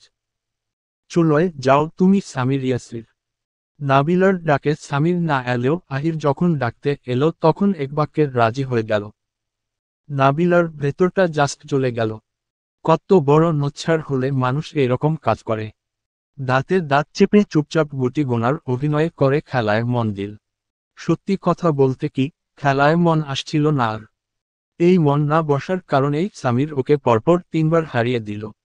এমনিতেই স্বামীরকে সহ্য হচ্ছিল না, তার উপর এসব। নাবিলার ভেতর যে কি হয়ে যাচ্ছে তা একমাত্র ও জানে। নিজের রাগ জেদ সামলাতে না পেরে লুডোর গুটিগুলোর উপর তেজ দেখালো। ওগুলোর সব ঘরের এদিক ওদিক ছড়িয়ে ছিটিয়ে আছাড় মারল। নাবিলা রাগে ছক্কার গুটিও ছুঁড়ে ফেলল। আমি আর খেলছি না, সামির হেসে বলল। এত সহজে হার মানতে নেই, মিস নাবিলা। নাবিলা দাঁড়ালো। লুডো কোর্টটাও ফেলে দিল। এতক্ষণ যাবত ওর কাছে এগুলো ছিল সামির ইয়াসির। ও এতক্ষণ স্বামীরের দফারফা করল, ওকেই ছুঁড়ে ফেলল, আছাড় মারল, 14 গোষ্ঠী উদ্ধার করল। পরদিন পিঠা খেতে গিয়েও একই অবস্থা। নাবিলা বানিয়েছে শুনে সামির বলল, এই পিঠা খেয়ে মানুষ প্রেমে পড়বে না, উল্টো ডায়াবেটিস ধরবে। এত মিষ্টি। রেশমা এসে ছেলের পিঠে চাপড় দিয়ে থামালেন। দেখ বাবু, কেউ শখ করে বানালে এত কথা বলতে নেই। সামির বলল, আর মানুষ যে শখ করে ডায়াবেটিস ধরাচ্ছে। পিঠা খাওয়াচ্ছে না, উল্টো হাসপাতালের টিকিট হাতে ধরাচ্ছে। রেশমা বিরক্ত হয়ে বললেন, দুই একটা পিঠা খেলে আবার ডায়াবেটিস হয়? পাগল কোথাকার। ওখানে নাবিলা উপস্থিত ছিল না, তাই স্বামীরের কথাবার্তা তার শোনার কোথাও না। তবে তার গুপ্তচর ছোট ভাই ওখানেই ছিল। সে দৌড়ে এসে নাবিলাকে সবটা বলে দিল। নাবিলা আবার ভয়ঙ্কর রেগে গেল। তারই নানা বাড়িতে দাঁড়িয়ে তাকেই এভাবে অপমান করা হচ্ছে প্রতিটা পদে পদে। না, এই সামির ইয়াসিরকে এইবার দেখতে হবে। এত বাড়াবাড়ি আর সহ্য করা যাচ্ছে না। কিছু একটা ভাবতে হবে। কিন্তু তৎক্ষণাৎ ভাবার অবকাশ পেল না। নাবিলার বাবা নেওয়াজ আহসান ওকে নিয়ে বাহিরে বের হলেন। বাবার সাথে ঘুরতে বেরিয়ে নাবিলার মনটা হালকা হলো। সদরের এইদিকে ওনার কিছু কাজ ছিল, কাজ শেষ করে মেয়েকে নিয়ে বাহিরে খাওয়া দাওয়া করলেন। বাবার সাথে নাবিলার সম্পর্ক বরাবরই বেশ ভালো। বাবার সান্নিধ্যে থাকলে ও একটা অন্য মানুষ হয়ে যায়। ঝগড়াতে মনটাও নরম হয়ে যায়। ফেরার পথে রাস্তার এক কোণে আখের রস দেখে দাঁড়িয়ে পড়লেন। মেয়ের হাতে এক গ্লাস আখের রস ধরিয়ে বললেন, এখানে এসে কেমন লাগছে মা? অনেক ভালো। তোমার মা আমাকে একটা কথা বলল, তোমার বিষয়ে একটা সিদ্ধান্ত নিতে চাইছে। আমিও ভেবে দেখলাম তা খারাপ না। উনি ধীরে সুস্থে কথাটা বললেন। নাবিলা খানিকটা অবাক হয়ে জিজ্ঞেস করল, সিদ্ধান্ত? সেটা কিরকম বাবা? সবকিছু ঠিকঠাক হলে তোমাকে জানানো হবে। তবে তোমাকে একটা কথা বলে রাখি, আমরা তোমার জন্য যে সিদ্ধান্ত নিই তা কিন্তু খারাপের জন্য না। তাতে তোমার ভালোই হবে। জীবনটা অনেক বড় মা। আশা করি তুমি মন খারাপ করবে না। নাবিলা কি বুঝলো বা কতটুকু বুঝলো কে জানে। হেসে মাথা নেড়ে বলল, আচ্ছা, তুমি আর মা হচ্ছ আমার সবচেয়ে ভালো বন্ধু। তোমাদের কথা আমি ফেলেছি কখনো? আর আমি তো আমার ভালোমন্দের সিদ্ধান্ত নিজে কখনো নিই নাই। তোমরা যা বুঝেছ, করেছ, তাতে কখনোই আমার খারাপ হয় নাই। মেয়ের কথা শুনে বাবা হাসলেন। আদর করে মাথায় হাত বুলিয়ে দিলেন। তিনি মূলত মেয়েকে নিয়ে বেরিয়েছিলেন কিছু কথা বলতেই। যদিও পুরোপুরি সবটা বলতে পারেন নাই, কিন্তু অলক্ষ্যে মেয়ের মতামত ঠিকই নিয়েছেন। খাওয়া এবং কথাবার্তা শেষে নাবিলাকে নিয়ে বাড়ি ফিরে এলেন। ফিরে এসে নাবিলা ভাবতে লাগলো, কি করে কাউকে কাত করা যায়। আসার সময় দেখেছে সামির আহিরের সাথে বাহিরে বের হয়েছে। নাবিলা ধীর পায়ে চোরের মতো পা টিপে টিপে সামির সে ঘরটায় থাকছে সেখানে এলো। ঘরের ভেতর ঢুকেই এক ধরনের আলাদা পরিবেশ টের পেল। মানুষ বেশ পরিপাটি আছে, যাওয়ার আগে সব ঠিকঠাক করে রেখে গেছে। ভালোই। নাবিলা আশেপাশে তাকালো। সারা ঘর জুড়ে সুন্দর একটা ঘ্রাণ বিচরণ করছে। নরম কিন্তু তীক্ষ্ণ পুরুষালী ঘ্রাণ। পারফিউম আর পুরুষের গায়ের চিরচেনা উষ্ণতার মিশেল। নাবিলা দাঁড়িয়ে রইল এক মুহূর্ত। চোখ ঘুরিয়ে তাকালো, একটা তোয়ালে চেয়ারে ঝুলছে। বাতাস এসে বিছানার কোণ কিছুটা অগোছালো করে দিচ্ছে বারবার। বারান্দা থেকে আসা আলো বিছানার সাদা চাদরে হালকা সোনালি আভার সৃষ্টি করেছে। আরে ধুর, সে তো এসেছে অভিযান চালাতে। এত কিছু কেন দেখতে হবে? ধাত্তে রেখি। নিজের মাথায় চাপড় মারল নাবিলা। এই ঘরেই একটা কারসাজি করে রাখতে হবে। একটা ফাঁদ পাততে হবে, যেখানে সামির ইয়াসির ইচ্ছাকৃতভাবে পা দিবে। নাবিলা অনেক ভেবেচিন্তে, মুখে একটা কুটকুটে হাসি চেপে, রান্নাঘর থেকে সরিষার তেলের ছোট বোতলটা তুলে নিল। তার চোখে মুখে তখন একটা রহস্যময় উদ্দীপনা। ঠিক তখনই পেছনে নানুর কণ্ঠ ভেসে এলো, এই যে নানু, তেলের বোতলটা নিলা যে, কি করবা? নাবিলা দাঁড়িয়ে পড়ল। গলা নামিয়ে বেশ গম্ভীর ভঙ্গিতে বলল, একটু লাগবে। নানু কপালে ভাঁজ ফেলে বললেন, কি কাজে? নাবিলা পরিস্থিতি সামাল দেওয়ার জন্য হেসে বলল, খাবো। ঠান্ডা লাগছে, সরিষার তেল খাইলে আরাম লাগে। ছোটবেলা থেকেই খাই। নানু তখন চোখ শুরু করে তাকালেন। ছোটবেলা থেকে নাবিলা কখন কখন ঠান্ডা লাগলেই সরিষার তেল খেয়েছে সেটা মনে করার চেষ্টা করলেন। এই মেয়ে, এমনে কেউ তেল খায় নাকি? কই, তোমাকে তো কোনোদিন দেখলাম না এরকম করতে। নাবিলা তখন মুখে জোর করে হাসি টেনে কয়েকবার খুব খুব করে কেসে বলল, তুমি হয়তো খেয়াল করনি, আমি এমনি খাই, মাঝে মাঝে। তারপর আর কোনো কথা না বলে তেলের বোতল বগলদাবা করে রান্নাঘর থেকে চট করে বেরিয়ে গেল। নানু একটু অবাক হলেন। চেহারাটা ভাবনায় ডুবে গেল। ছোট থেকে বড় করলাম, কত কিছু খাইতে দেখলাম, কিন্তু এমনে তেল খাইতে দেখিনি। এই মায়া দিনকে দিন বেজায় চালাক হইতেছে। আল্লাহই জানে এর মাথায় কিসের ভূত চাপছে। এদিকে নাবিলা দূরে সরে গিয়ে হেসে কুটি কুটি। মিশন সরিষার তেল সফল। এইবার স্লিপ অ্যান্ড ফল তো ঠিকই হবে, হতেই হবে। তবে শ্রেষ্ঠা থাকলে ভালো হতো, প্রাইভেটে গেছে। একা হাতে এত কিছু করা মুশকিল। ও থাকলে সবকিছু গুছিয়ে করা যেত।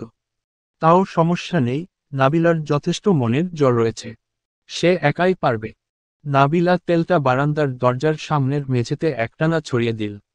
তারপর পাপোশটা এমনভাবে বিছিয়ে দিল যাতে বোঝা না যায়। নিজেই পা রাখল, একটুখানি পিছলে গেল। হ্যাঁ, ঠিক আছে, কাজে দেবে। খুশিতে ডগমগ করে ঘর থেকে বেরোতেই বাঁধল বিপত্তি। সামির দরজায় দাঁড়িয়ে আছে, ফোনে কথা বলছে কার সাথে। একটা হাত পকেট, আরেকটা কানে। হঠাৎই নাবিলার দৃষ্টি আটকে গেল ওর ঘাড়ের উপর পড়ে থাকা চুলগুলোয়। এমনকি ওর দাঁড়িয়ে থাকার স্টাইলটাও কি অসহ্য রকমের সুন্দর। প্রথমকে গেল, মরণের মাঝামাঝিতে দাঁড়িয়ে কি ভাবছে এসব। নাবিলা দৌড়ে গিয়ে বারান্দায় লুকিয়ে পড়ল। মুখে হাত চেপে হাসি আটকানোর চেষ্টা করল। স্বামীর ঘরে এলো, দরজাটা টেনে বন্ধ করে দিল। কাপড় চেঞ্জ করল। নাবিলা অবশ্য কিছুই দেখল না। সে যথেষ্ট ভদ্র। ও মাথা বারান্দার দেয়ালে ঠেকিয়ে চোখ বন্ধ করে খানিকটা বিরক্ত হয়ে দাঁড়িয়ে রইল। কিছুক্ষণ পরে চোখ খুলে আবার একবার উকি দিল। ভুরু কুঁচকে বলল, এত কষ্ট করে প্ল্যান করলাম, ওই একটুখানি তেলের জন্য রান্নাঘর থেকে শুরু করে নানুর নজরদারি পর্যন্ত সহ্য করলাম। এখন যদি ও পাপুসে পা না রাখে, তাহলে তো সব গেছে।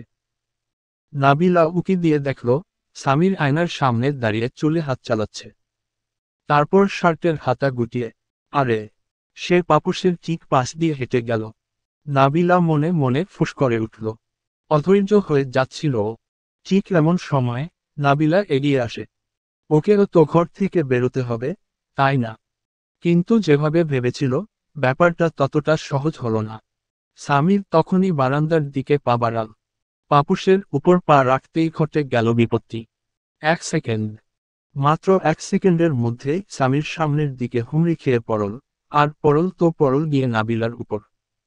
নাবিলার মুখে চাপা চিৎকার। আউচ! স্বামীরের মুখে থতমত ভাব।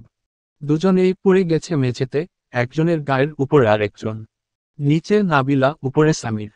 কোনো কিছু বুঝে ওঠার আগেই ঘটে গেল ঘটনাটা। নাবিলা হা করে তাকিয়ে রইল স্বামীরের মুখের দিকে, মুখে ভয় আর অস্বস্তির ছাপ। কি কি ঘটছে ওদেরকে কেন্দ্র করে? গতকালও পড়ে গেল, আর আজ তো কথাই নেই। চিহ্ন লজ্জা লজ্জা। স্বামীরও মুহূর্তের জন্য স্থির। শরীরের ভর এখনো দিয়ে আছে নাবিলার উপর। চারপাশে নিস্তব্ধতা। শুধু দুজনের চটকা খাওয়া নিঃশ্বাস একসাথে ধাক্কা দিচ্ছে বাতাসে। সামির দ্রুত সরে পড়ল। মুখে বিস্ময়ের হালকা ছাপ স্পষ্ট। নাবিলাও উঠে বসল। ওড়নাটা এলোমেলো হয়ে গিয়েছিল, টেনেটুনে ঠিক করল। মুখটা রাগ আর অস্বস্তিতে লাল হয়ে উঠেছে। এক পলক তাকিয়ে স্বামীরকে দেখার চেষ্টা করল। তারপর উঠে দাঁড়ালো, কিন্তু পা এগোতেই আবার বিপত্তি। তেলের ওপর পা পড়তেই পিছলে গেল একেবারে। শেষ মুহূর্তে দেয়াল ঘেঁষা দরজার হাতল ধরে নিজেকে টেনে নিল। পড়ে যাওয়ার হাত থেকে কোনোমতে বাঁচল। বড় একটা নিঃশ্বাস নিয়ে চোখ বন্ধ করে দাঁড়িয়ে রইল। মনে মনে নিজেকেই কথা শোনাল, শালার প্ল্যান করতে গিয়ে নিজেই ধরা খাইছি। সামির নাবিলার সামনে এসে দাঁড়ালো। জিজ্ঞেস করল, এসব কি? নাবিলা চুপ। কি বলবে তাই মাথায় সাজিয়ে নিচ্ছে। সামির ফের বলল, বারান্দার সামনে তেল, এগুলা তোমার কাজ তাই না? সে ভ্রু একটুখানি তুলে তাকিয়ে থাকল। চোখে মুখে এমন একটা অভিব্যক্তি, যেন সব বুঝে ফেলেছে কিন্তু সরাসরি কিছু বলবে না। নাবিলার মুখ থেকে সবটা শুনতে চাচ্ছে। সরু দৃষ্টিতে তাকিয়ে আছে নাবিলার দিকে। গায়ে তেলের ছিটে, মুখে বিরক্তি, কিন্তু চোখে মুখে লুকানো এক ধরনের সন্দেহ। নাবিলা নিজেও হাঁপিয়ে উঠেছে। কাপড়চোপড় তেলে ভিজে চিটচিটে লাগছে, মেজাজের তাপ তেলের মতোই জমে আছে চেহারায়। আমি কিভাবে জানব? নিজেই তো পড়ে গেলাম। নাবিলা বলল। সামির ঠান্ডা গলায় জিজ্ঞেস করল, এই ঘরে তুমি কি করছো? বর্তমানে এখানে তো আমি রয়েছি, তাই না? নাবিলা একটুও পিছু না হাঁটে বলল, ভুলে চলে এসেছি। আপনার কথা আমার মনে ছিল না। সামির চোখ তুলে বলল, মানে? যাতা কথা বলবা না। এই যে মেঝেতে তেল, এটাও ভুল। সব ভুল। নাবিলার দাঁতে দাঁত চেপে রাগ সামলাল। তারপর গম্ভীর গলায় বলল, আমি কিভাবে বলবো? দেখি সরুন, আমাকে যেতে দিন। অভদ্রের মতো আমার পথ আটকেছেন কেন? এমনিতেই তেলে চিপচিপে হয়ে গেছে গায়ের কাপড়চোপড়। বিরক্ত লাগছে। সামির স্থির দৃষ্টিতে তাকালো। তারপর হয়তো কিছু বুঝতে পেরে, হয়তো তর্ক এড়াতে, অথবা হয়তো নাবিলার চেহারায় ছড়িয়ে থাকা অস্থিরতা দেখে একপাশে সরে দাঁড়ালো। যাও, সাবধানে হাঁটো। 2বার হয়ে গেছে অলরেডি, আরও একবার পড়লে সত্যি হাসপাতালের যেতে হতে পারে। ওর কথায় ছিল ঠাট্টা, আর চোখে এক চিলতে ব্যঙ্গ। নাবিলা ওড়না টানতে টানতে মুখ ঘুরিয়ে দ্রুত বেরিয়ে গেল। মুখে কিছু না বললেও মনে মনে ঝলসে উঠছিল, এই ছেলেটা একদম অসহ্য। স্বামীরের ঠোঁটের কোণে এক টুকরো বাঁকা হাসি খেলে গেল। কেউ তাকে বলেনি, কিন্তু তবুও সব বুঝে গেল। এটা যে নাবিলার কাজ সেটা জানতে সায়েন্টিস্ট হতে হয় না। আশেপাশে পর্যবেক্ষণ করলেই হয়ে যায়। কিন্তু সে কিছু বলল না। বলতো, যদি শুধু সেই ভুক্তভোগী হতো। বলতো, যদি তাকে কুপকাত করে নাবিলা দাঁড়িয়ে হেসে উঠত। কিন্তু না, নাবিলাও ধপাস করে পড়ে গিয়েছিল এবং ব্যথাও বোধহয় তার চেয়ে বেশি পেয়েছে। সামির নিজের তেলে চিপচিপে শার্টের দিকে তাকালো আর একবার দরজার দিকে। এই বাড়িতে আর থাকা যাচ্ছে না। চারপাশটা শ্বাসরুদ্ধকর হয়ে উঠেছে। মায়ের শখ ছিল বান্ধবীর সাথে পরিচয় করিয়ে দেবে। সেটা তো হয়ে গেছে। কিন্তু এরপর এই জায়গা তার জন্য নয় আর। তাই সিদ্ধান্তটা নেওয়া জরুরি হয়ে পড়ল। মা যতদিন খুশি থাকুক এখানে, তাতে কারো কোনো আপত্তি নেই। কিন্তু তাকে চলে যেতেই হবে। আগামীকালই সকাল হলে ব্যাগ গোছাবে। নাবিলা এমন বিপাকে কোনোদিন পড়েছিল কি? জীবনেও না। একটা ছেলের সামনে বারবার নিজেরই কাণ্ডে মান ইজ্জত প্রশ্নের মুখে পড়ছে। আর স্বামীর না বলেও কিছু একটা বুঝিয়ে দিচ্ছে তার নীরব চাহনিতে। এইমাত্র স্বামীরের ঘরে ঘটে যাওয়া সেই অপ্রত্যাশিত ঘটনা। পিছলে পড়া, তার গায়ে গিয়ে পড়া এবং তার কটাক্ষ, সব মিলিয়ে মাটির নিচে লুকিয়ে পড়তে ইচ্ছে করছিল। হাত দুটো কানে তুলে ফেলল অবলীলায়। আল্লাহ, যথেষ্ট শিক্ষা হয়ে গেছে আমার। আর কোনোদিন কারো পিছে লাগবো না। কারোর সাথে চালাকি করব না। কোনো ছেলের সঙ্গে এমন ফালতু কিছু করব না। মনটা কেমন ছোট হয়ে আসছিল। কে বলেছে ছেলেরা বোকার মতো পিছে ঘুরে বেড়ায় আর মেয়েরা চালাকি করে জিতে যায়? এই ছেলেটার সামনে তো সে বারবার পরাজিত। 2 পা টেনে টেনে হাঁটছিল নাবিলা, সাথী করে নিজের ভুলের ভারও ঘাড়ে করে নিয়ে যাচ্ছে। ব্যথা পেয়েছে বেশ ভালোই। পায়ে টান লাগছিল। নিজেকেই মনে হচ্ছিল নিজের সবচেয়ে বড় শত্রু। শ্রেষ্ঠা বাড়ি ফিরতে ওকে একে একে সব কাহিনী খুললে বলল। শ্রেষ্ঠা তো হেসেই কুলকিনারা খুঁজে পাচ্ছে না। নাবিলা গাল ফুলিয়ে বসে রইল। ওকে বলাই উচিত হয় নাই। এখন ফাজলামি শুরু করে দিবে। ভাবতে না ভাবতেই শ্রেষ্ঠা শুরু করে দিল। কি গো, একেবারে দুবার পড়ে গেলে? এটা কি নর্মাল? তলে তলে কোনো কাহিনী চলছে না তো? নাবিলা চোখ রাঙিয়ে তাকালো। মাথা খারাপ হয়ে গেছে তোর? কি যে বলিস না। শ্রেষ্ঠার কেমন বাঁকা হেসে কাঁধ উঁচু করে বলল। আমি কিছু বলিনি, বাপু। ঘটনায় সব বলে দিচ্ছে। অমন করে গায়ে গিয়ে পড়া, বারবার। তা তো কাকতালীয় বললে হয় না। নাবিলা তিরিক্ষি ভঙ্গিতে বলল। আর বলিস না। এমন লজ্জা পেয়েছি, মনে হচ্ছিল মাটির নিচে ঢুকে যাই। শ্রেষ্ঠা এবার হেসেই ফেলে। তা ঢুকলে না কেন? নাবিলা একখানা বালিশ তুলে শ্রেষ্ঠার দিকে ছুঁড়ে মারল। চুপ কর। তোকে বলেই ভুল করেছি। শ্রেষ্ঠা বালিশটা জড়িয়ে ধরে বলল। একটা কথা বলি, সামির ভাইয়া কিন্তু খারাপ না। ভেবে দেখতে পারো। মানাবে ভালোই মনে হচ্ছে। আর হুটহাট তো কিছু না, তাই না? যেহেতু কয়েকবার তোমাদের এই চোখাচোখি হয়েছে, তাহলে এতক্ষণে কেমিস্ট্রি হয়ে গেছে। তলে তলে টেম্পো না চালিয়ে রাস্তায় চালিয়ে আমাদের দেখার সুযোগ করে দাও আপু, প্লিজ। শেষের কথাটুকু টেনে বলল শ্রেষ্ঠা। নাবিলা উঠে ওর পেছনে ধাওয়া করল। শ্রেষ্ঠা পালিয়ে বাঁচল। ওরা জনেই নিজেদের ছোট্ট দুনিয়ায় ব্যস্ত ছিল, ঝগড়া, খুনসুটি আর মান অভিমান নিয়ে। ওদের ধারণা এসব শুধু সাময়িক মজা আর কাকতালীয় ঘটনা মাত্র। কিন্তু বাড়ির বাকি লোকজন ভাবনাটা ভাবছিল একদম ভিন্ন হবে। কয়েকদিন আগে যখন এক পক্ষের তরফ থেকে প্রস্তাব রাখা হয়, তখন থেকে সকলে মনে মনে ব্যাপারটা নিয়ে ভাবতে শুরু করে। এক একজন এক একভাবে বিশ্লেষণ করতে থাকে। স্বভাব, মানসিকতা, পরিবার, ঘরানার মিল অমিল সবকিছু। অবশেষে প্রাথমিক মতামতে সবাই হ্যাঁ জানিয়েছে। তবে বিষয়টা একেবারে হালকাভাবে নেওয়া যায় না। নেওয়াজ আহসান তাড়াহুড়ো করতে চাচ্ছেন না। তিনি আরেকটু ভেবেই সিদ্ধান্ত জানাবেন বলেছেন। কারণ নাবিলা তার একমাত্র মেয়ে। মেয়ের ব্যাপারে তিনি একদম হঠকারিতা করবেন না। বলেছিলেন, আমি একটু ভাবি, বুঝে শুনে বলি। এই বুঝে শুনে বলা কথাটাই সবাইকে অপেক্ষায় রেখেছে। আজ সন্ধ্যায়ও প্রতিদিনের মতো চায়ের কাপে পারিবারিক আড্ডা বসেছে। গল্প জমে উঠেছে। ঠিক তখনই নেওয়াজ আহসান তার মতামতটা জানালেন। আমি ভেবেছি, অনেক দিক দেখেছি এবং আমার দিক থেকে হ্যাঁ শব্দটা নিঃসৃত হতেই সবার চোখে মুখে আনন্দের রেখা দেখা গেল, বিশেষ করে রেশমার। তিনি বললেন, আপনি মেয়েকে নিয়ে চিন্তা করবেন না ভাই। আপনার মেয়ে আমার কাছে খারাপ থাকবে না। নেওয়াজ আহসান হেসে জবাব দিলেন, আমার মেয়ে আপনার ঘরে গেলে আমার আর দুশ্চিন্তা কিসের। পাশে বসে থাকা নিতু মাথা নাড়লেন। হাসি মুখে বললেন, হ্যাঁ, নিজেদের মানুষ বলেই তো রাজি হয়েছি। এখন আমরা কি ওদের সঙ্গে কথা বলবো? রেশমা বলল, স্বামীরের আব্বুকে আসতে বলেছি। তিনি আসুক আগে। ছেলের সঙ্গে ওর বাবা নিজে কথা বলবে। তারপর নাবিলাকে জানালেই হবে। মেয়ে তো লক্ষ্মী, মনে হয় না অমত করবে। নাবিলা কখনো আমাদের সিদ্ধান্তের বাইরে যায়নি।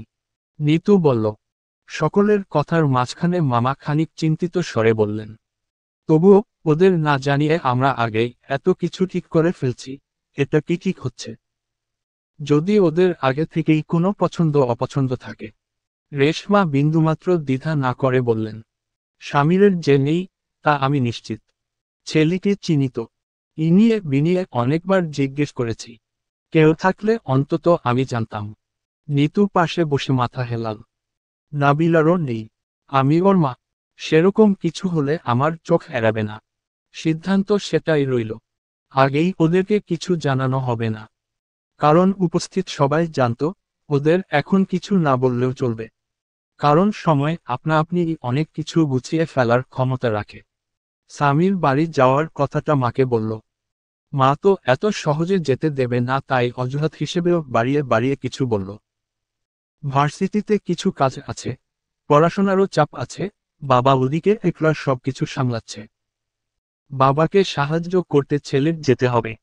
সব শুনে রেশমা হেসে বললেন, তুই আমাকে কাজের দোহাই দেখাচ্ছিস? তোর বাবার কথা যে ভাবছিস সে তো আসছে কাল। সামির অবাক হলো। বাবা কেন আসতে যাবে? আশ্চর্য। এরপর তো দেখা যাবে ওর 14 গোষ্ঠী একে একে আসতে শুরু করে দিয়েছে। বাবা আসছে? হঠাৎ? না, হঠাৎ না। 2 দিন আগেই সে বলেছিল আসবে। একটা দরকারি কথা আছে। কি দরকারি কথা? আর কার সাথে? সামির সত্যি অবাক। রেশমা সামান্য হেসে বললেন, তুই থাক, কাল সব জানবি। এখন শুধু বলছি, যাওয়ার চিন্তা বাদ দে। তোর বাবা তোকে কিছু বলবে? আমাকে? ফোনে কেন বলছে না? আমাকে ডাকছে না, সরাসরি নিজে আসছে। এটা কেমন হলো? মা, তুমি কি আমাকে বলবে কি হচ্ছে? এমন লুকোচুরি করলে আমি কিন্তু সত্যিই ফিরে যাব। তোদের বাপ ব্যাটার কথা আমি কি জানি? রেশমা আর কথা বাড়ালেন না। ছেলেকে তিনি ভালোভাবেই চেনেন। বেশি কিছু বললে নির্ঘাত ধরে ফেলবে। সামির কিছু বলতে গিয়েও থেমে গেল। মায়ের চোখে একটা গোপনীয়তা টের পাচ্ছিল। কি হতে যাচ্ছে বুঝতে পারছিল না। মুহূর্তেই অজানা অস্বস্তি বুকের ভেতর জায়গা নিল। নাবিলা ইচ্ছাকৃতভাবে আর সামিরের সামনে পড়তে চাইছিল না। সব মিলিয়ে পরিস্থিতিটা এখন রীতিমতো লজ্জার। যতবার চোখে চোখ পড়েছে ততবারই মনে হয়েছে, সামিরের দৃষ্টিতে ঠাট্টা লুকিয়ে আছে।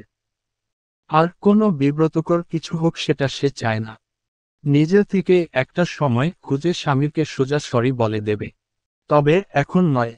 ভেতরের লজ্জাটা যাক আর শ্বাসটা আরেকটু দৃঢ় হোক। দেখা করবে না করেও খাওয়ার টেবিলে এসে নাবিলা ঠিকই স্বামীর সামনে পড়ে গেল। যদিও চোখে চোখ পড়েনি, কিন্তু আশেপাশের হাওয়ায় চাপা একটা অস্বস্তি ছিল।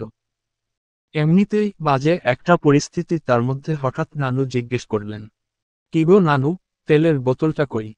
তখন তো তুমি নিলা। নাবিলা জোরে একটা বিষম খেল। হাঁচির মতো কাশি জটলা পাকাল গলায়। নিজেকে কোনোমতে সামলে নিয়ে বলল, আমি কি জানি। নানু কপালে ভাঁজ ফেললেন। তুমি না তখন রান্নাঘর থেকে নিলা। নাবিলা এবার ঠোঁট শক্ত করে জবাব দিল, আমি নিই নাই। চারপাশটা হঠাৎ নিস্তব্ধ হয়ে গেল। স্বামীর নিঃশব্দে খাচ্ছে, মুখের রানেই, কিন্তু তার নীরবতায় জেরা করছিল নাবিলাকে।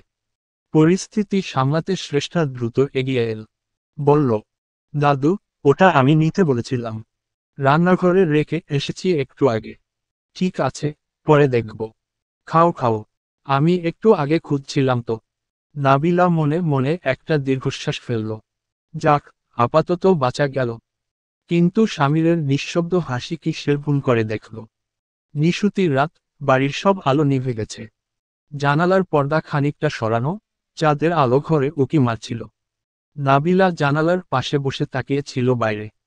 চারদিক এত শান্ত, অথচ ওর ভেতরটা কেমন তোলপাড় করছে। উঠে দাঁড়ালো, আয়নার দিকে চোখ গেল। একটু ঝুঁকে নিজের মুখটা দেখল। কপালের চুলগুলো এলোমেলো। নিজের প্রতিচ্ছবিকে দেখতে দেখতে ফিসফিস করে বলল, আমি এতটা বাজে হয়ে গেলাম কবে? সত্যি কি অনেক বাজে কাজ করে ফেলেছি। পুরো ঘটনাগুলো এক এক করে ভেসে উঠছিল। কোনোভাবেই কিছু মাথা থেকে সরাতে পারছে না। বিশেষ করে স্বামীরের দৃষ্টিভঙ্গি। ও নিশ্চয়ই নাবিলাকে খুব বাজে ভাবছে। ভাবতেই পারে, স্বাভাবিক। কিন্তু নাবিলা কি আসলে এত বাজে? খাওয়ার সময় তার চোখের দিকে তাকিয়ে যে দৃষ্টিটা পেয়েছিল, ঠোঁটের কোণে যে হাসি ফুটে উঠেছিল, সেটা কি ঠাট্টা, বিদ্রূপ, অপমান? নাবিলা কপাল চেপে ধরল। মনে মনে বলল, এটা আমি কি করলাম? শায়েস্তা করতে গিয়েছিলাম ঠিকই, কিন্তু এখন তো নিজেই বুবলেট খেয়ে বসে আছি।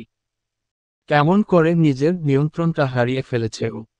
সেই নাবিলা, যে কারো সামনে বুক ফুলিয়ে কথা বলতে পারে, আজ হঠাৎ একটা ছেলের সামনে বারবার মুখ থুবড়ে পড়ছে।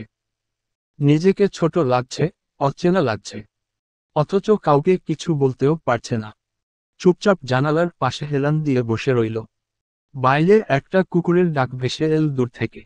বাতাস একটু ঠান্ডা হয়ে গেছে। নাবিলা চোখ বন্ধ করে একটা দীর্ঘ নিঃশ্বাস ফেলল। চাঁদের আলো জানালার গ্লাসে থেকে ছোট্ট একটা ছায়া ফেলল ওর মুখে। সেই আলোতেই স্পষ্ট হলো নাবিলার অস্পষ্ট অপরাধবোধে মোড়ানো মুখ। সকালে বাড়ির উঠানে চা চক্র চলছে। পাতানো চাটাইয়ের ওপর সবাই বসে আছে। এমন সময় পরিপাটি পোশাকে সাখাওয়াত হোসেন উপস্থিত হলেন। ইনি স্বামীরের বাবা। সকলে কৌতূহল নিয়ে এগিয়ে এলো। এটা তার শ্বশুরবাড়ি এলাকা হলেও বিয়ের পর কখনো আসা হয় নাই, তাই তেমন চেনাজানাও নাই। তবে রেশমা সকলের কথা বলেছিল। চেহারায় না চিনলেও নামে অনেককেই চেনেন তিনি। স্বামীর বাবাকে দেখে এগিয়ে এলো। বাবা হঠাৎ এলো কেন? এই প্রশ্ন মাথায় ভেতর ঘুরপাক খাচ্ছে। সাখাওয়াত হোসেন হাত বাড়িয়ে হালকা করে ছেলের পিঠে চাপড় দিলেন। তোমার জন্যই চলে এলাম, বাবা। কি খবর? স্বামীর তেমন কোনো অভিব্যক্তি প্রকাশ করল না। একটা ধোঁয়াশার মধ্যে থেকেও গলা স্বাভাবিক রেখে বাবার প্রশ্নের জবাব দিল। স্বামীর ওখানে অনেকক্ষণ উপস্থিত ছিল। তেমন কোনো কথাবার্তা হয় নাই কারো মধ্যে। অনেকদিন পর হঠাৎ বন্ধু বান্ধব কিংবা পরিচিতজনের মধ্যে দেখা হলে যেরকম কুশল বিনিময় হয়, ঠিক সেরকমই। তবে সে বোধহয় বাড়াবাড়ি কিছু ভাবছে। হতে পারে। সামির ইয়াসির নিজেকেই খুন করল। সেদিন সন্ধ্যায় বাড়িতে আরেকজন মেহমান আসবে। উনি নেওয়াজ আহসানের পরিচিত। কিশোরগঞ্জেই আছেন, তাই দেখা করতে আসবেন। অতিথি আপ্যায়নে বিকেল থেকেই ঘরে ব্যস্ততা। নাবিলা একবার রান্নাঘরে, একবার বারান্দায়, আবার ঘুরে এসে ডাইনিং টেবিল ঠিক করছিল। শ্রেষ্ঠাও ওর সাথেই ছিল। সামির আসার পর তো আহিরের পাত্তা নেই, তার সাথে সাথেই থাকছে। সন্ধ্যায় বসার ঘরেই সকলে উপস্থিত ছিল। তখনই একজন অচেনা উপস্থিত হলেন। নেওয়াজ আহসান সঙ্গে সঙ্গে এগিয়ে গেলেন। আরে আবিদ ভাই, কতদিন পরে দেখা, কি অবস্থা আপনার? নেওয়াজ আহসান নতুন মেহমানের সাথে একে একে বাড়ির সবার সাথে পরিচয় করিয়ে দিলেন। স্বামীরের কাছে এসে থমকে গেলেন। ও তো এখন শুধু স্বামীর ইয়াসির নয়, অন্য একটা পরিচয় হতে চলেছে খুব শীঘ্রই। তাই নেওয়াজ আহসান পরিচয় করিয়ে দিলেন। ও হচ্ছে স্বামীর, আমাদের হবু জামাতা। খুব ভালো ছেলে, খুব নম্র আর মার্জিত। নেওয়াজ আহসানের কথাটা বোমা ফাটার মতোই ছিল পুরো ঘরের মধ্যে। রেশমা মুখ টিপে হেসে নাবিলার পাশে দাঁড়ালেন। নানু হেসে বললেন, নাত জামাই তো চুপচাপ টাইপের দেখি, কিন্তু চোখে মুখে বুদ্ধি আছে। কি বলো শ্রেষ্ঠা? আহিরের চোখ কপালে। ওরা একে অপরের দিকে মুখ চাওয়াচাওয়ি করছে। এই কথা শোনার জন্য প্রস্তুত ছিল না। সাখাওয়াত হোসেন ছেলের দিকে তাকিয়ে মাথা নেড়ে নিজের সিদ্ধান্তকে আরও একবার মুঠো করে ধরলেন। সামির এমন বজ্রাঘাতে আহত হল, কণ্ঠ শুকিয়ে গেল। কিছুক্ষণের জন্য নিজের কানকেও বিশ্বাস করতে পারল না। তারপর একটা ঘোলাটে শব্দ বের হলো তার গলা থেকে। হোয়াট? শব্দটা এতটাই ক্ষীণ ছিল যে ও ছাড়া আর কেউ শুনতে পেল না। এই মুহূর্তে নাবিলা কোনো কথা বলল না। কথাটা বুঝতে তার যথেষ্ট সময় লেগেছে। জামাতা মানে কি? তৎক্ষণাৎ বুঝতে পারে নাই। নানুর নাচ জামাই শুনে যা বোঝার বুঝে গেছে। সে এই ঘর থেকে পিছু হটল, মাথা নিচু। চোখে জল এসে গেছে কিনা বোঝা যাচ্ছে না, তবে মুখের অভিব্যক্তি পরিষ্কার। এই মুহূর্তে সে আর এখানে থাকতে পারবে না। ধীরে ধীরে ঘর থেকে বেরিয়ে নিজের রুমে ঢুকে দরজাটা লাগিয়ে দিল। শ্রেষ্ঠা পেছনে পেছনে যাবে কিন্তু আহির হাত ধরে বলল, আপাতত ওকে একা থাকতে দে, ওর নিজের সিদ্ধান্ত ওকে নিতে দে। সবাই উপস্থিত মেহমানকে নিয়ে ব্যস্ত হয়ে পড়ল। সামির কিছু বলার সুযোগ পেল না। বাসায় যেহেতু একজন অতিথি আছেন, তার সামনে তো বেয়াদবি করা যায় না। কিন্তু একই সিদ্ধান্ত নিল মা বাবা। কতদূর গড়িয়েছে তারা কিছুই তো জানে না, আর জানতেও চায় না। বিস্তারিত জানার আগ্রহ একদম নেই। তাকে ঢাকা ফিরে যেতে হবে। মা বাবা ভালো কথায় যেতে দিলে দিবে, না হলে রাতের অন্ধকারে কাউকে কিছু না জানিয়েই চলে যাবে। নাবিলা নিজের ঘরে এসে দরজাটা একটু শব্দ করেই বন্ধ করে দিল। আচমকা চুপচাপ ঘরটার নীরবতা তাকে চেপে ধরল। সে ধপ করে বিছানায় বসে পড়ল। দু হাত দিয়ে মাথা চেপে ধরল। মনে হচ্ছিল মাথার ভেতর কেউ ঢোল পেটাচ্ছে। এটা কি বলল বাবা? কিভাবে বলল? কেন বলল? নিজেকেই জিজ্ঞেস করছিল কিন্তু উত্তর দেওয়ার মতো কেউ নেই। মনে পড়ছিল স্বামীরের মুখটা। ওর বিস্ময়, ওর রাগ, ওর অপমান, সব চোখের সামনে ভেসে উঠছিল বারবার। পরিস্থিতির প্রতি একরাশ অভিমানে বুকের ভেতর একটা গুমট কান্না জমে উঠছে। নাবিলা বিছানার পাশের বালিশটা টেনে নিল কোলে।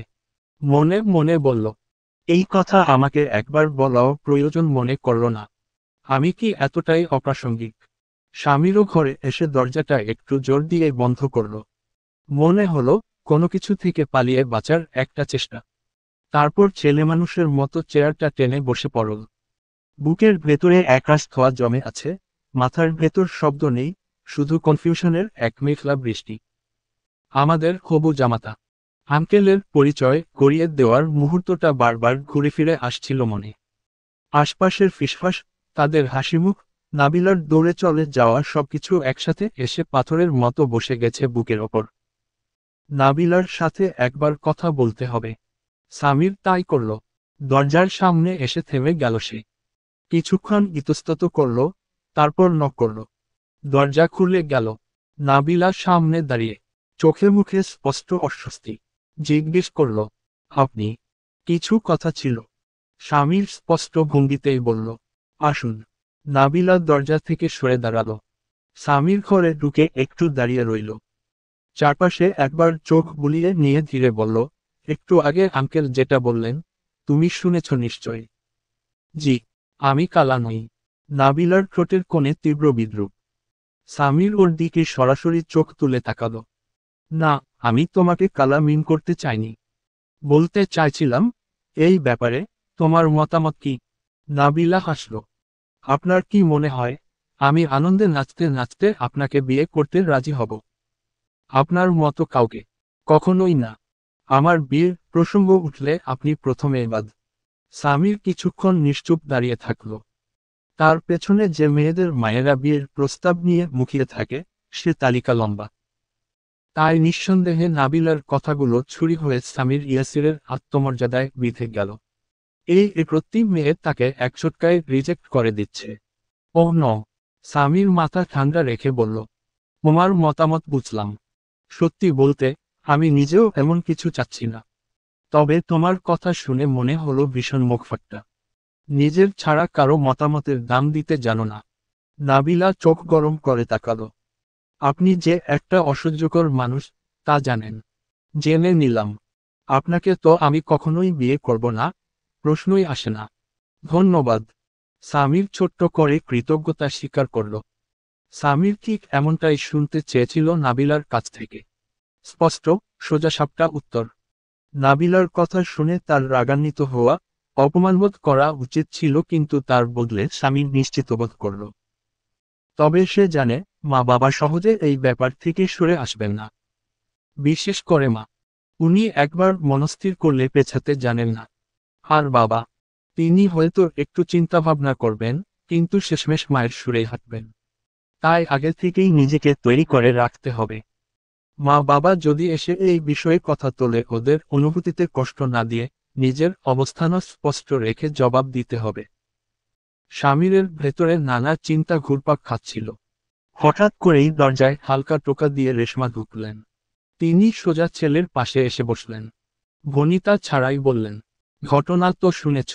আমরা খুব শীঘ্রই তোমাদের বিয়ে দিতে চাচ্ছি। বিয়ে? সামির এমনভাবে শব্দটা উচ্চারণ করল যেন এর থেকে জঘন্য শব্দ পৃথিবীতে আর দ্বিতীয়টা নেই। রেশমা খুব শান্ত কণ্ঠে বললেন, হ্যাঁ। সামির গলা কিছুটা শক্ত করে বলল, কিন্তু মা, আমি এখন পড়াশোনা করছি। এটা তো আমার বিয়ের বয়স না। সামনে আমার ক্যারিয়ার। রেশমা ছেলের কথা মাঝপথে থামিয়ে দিলেন। আমি কি তোমার জন্য কোন ছোট বাচ্চা মেয়ে বউ করে আনছি যে পড়াশোনায় বাধা দেবে, বই খাতা ছিঁড়ে ফেলবে? নাবিলা যথেষ্ট ম্যাচিওর। সেও তো তোমার মতোই পড়াশোনায় আছে। জন একসাথেই এগিয়ে যাবে। শুধু বিয়েটা দিয়ে রাখছি, এতে সমস্যা কি? মানে কি মা? তুমি বোঝার চেষ্টা করো। স্বামীর কণ্ঠে অসহায়তা। রেশমা সোজাসাপটা বললেন, তুই বরং বোঝার চেষ্টা কর। তোকে এখন কেউ সংসার করতে বলছে না। কেউ বলছে না দায়িত্ব নে। বিয়েটা পড়িয়ে রাখছি। পড়াশোনা শেষ কর, চাকরি বাকরি, তারপর আমরা নাবিলাকে তুলে আনব। সামির কিছু বলার জন্য মুখ খুলল, কিন্তু আবার চুপ করে গেল। তার ভেতরের দ্বন্দ্ব আরো প্রকট হচ্ছে। নিজেকে প্রকাশ করার মতো সময়টা কম মনে হচ্ছে। বাবার সাথে একবার কথা বলতে হবে। মাকে বোঝানো তার কাম্য নয়। বাবা যদি ভালো কথায় মেনে নেয় তো নিবে, না হলে সে নিজেই গা ঢাকা দিবে। নাবিলার মনটা অস্থির। ঠিক তখনই নিতু এসে পাশে বসলেন। একটু পর নেওয়াজ আহসানও যোগ দিলেন। মা সরাসরি বলল, নাবিলা, আজ একটা গুরুত্বপূর্ণ সিদ্ধান্ত নিয়েছে আমরা। স্বামীরের সাথে তোমার বিয়ের প্রস্তাবটা পরিবারের সবাই মেনে নিয়েছে। নাবিলা চমকে তাকালো। কি বললে মা? আমি তো কিছুই জানি না। বাবা বেশ শান্ত গলায় বললেন, এটা হঠাৎ করে বলা ঠিক না, জানি। কিন্তু আমরা ভেবেচিন্তে বলছি। স্বামীকে তো তুমি চেনো, জানো, সে ভালো ছেলে। পড়াশোনা করছে, ভবিষ্যৎ আছে। পরিবারও চেনা পরিচিত। আমাদের মনে হয়েছে, এই সম্পর্ক হলে তোমার ভবিষ্যৎ নিরাপদ থাকবে। নাবিলা কিছুক্ষণ চুপ করে রইল। চোখ নামিয়ে বলল, আমি ওকে চিনি, ঠিক আছে। কিন্তু এজন্য বিয়ে করতে হবে? আমি এখনো পড়াশোনা করছি। আমার স্বপ্ন আছে। আমি প্রস্তুত না। নিতু মুখে মৃদু হাসি এনে বলল, আমরা কি তোমার স্বপ্ন ভাঙতে চাই? তুমি তোমার মতো করে পড়াশোনা করবে, ক্যারিয়ার গড়বে। আমরা শুধু চাচ্ছি, বিয়েটা হোক। পরে যা হবার হবে। নাবিলা একটু জোর গলায় বলে উঠল, মানে, এটা কি কোনো ছেলে খেলা? তোমরা সবাই সব নিজেদের মতো ঠিক করে ফেললে, আমাকে কিছু বললে না। একবারও জিজ্ঞেস করলে না, আমি কি চাই। নেওয়াজ আহসান এবার একটু গম্ভীর গলায় বললেন, তোমার ভালোর জন্যই বলছি, নাবিলা। আমরা তোমার বাবা মা, শত্রু না। তোমায় জোর করা হচ্ছে না এখানে। নিতুও নরম হয়ে বললেন, ভেবে দেখো মা, সামির খারাপ ছেলে না, জীবনসঙ্গী হওয়ার জন্য পারফেক্ট। মায়ের কথা শুনে নাবিলা মুখটা বিষিয়ে ফেলল। বলতে ইচ্ছে করল, তো এতই পারফেক্ট মনে হলে তুমি বিয়ে করে নাও না, আমার মাথা খাচ্ছ কেন? কিন্তু এটা মাকে কিছুতেই বলা যাবে। মুখ থেকে কথা বেরোতে দেরি, কিন্তু গালে দুখানা চটকানা পড়তে এক মুহূর্ত দেরি হবে না। নাবিলা আপাতত বিষয়টা এড়ানোর জন্য বলল, আচ্ছা সময় দাও, আমি ভেবে দেখি। নাবিলা ভেবে দেখার কথা বললেও স্বামীর সরাসরি মানা করে দিল।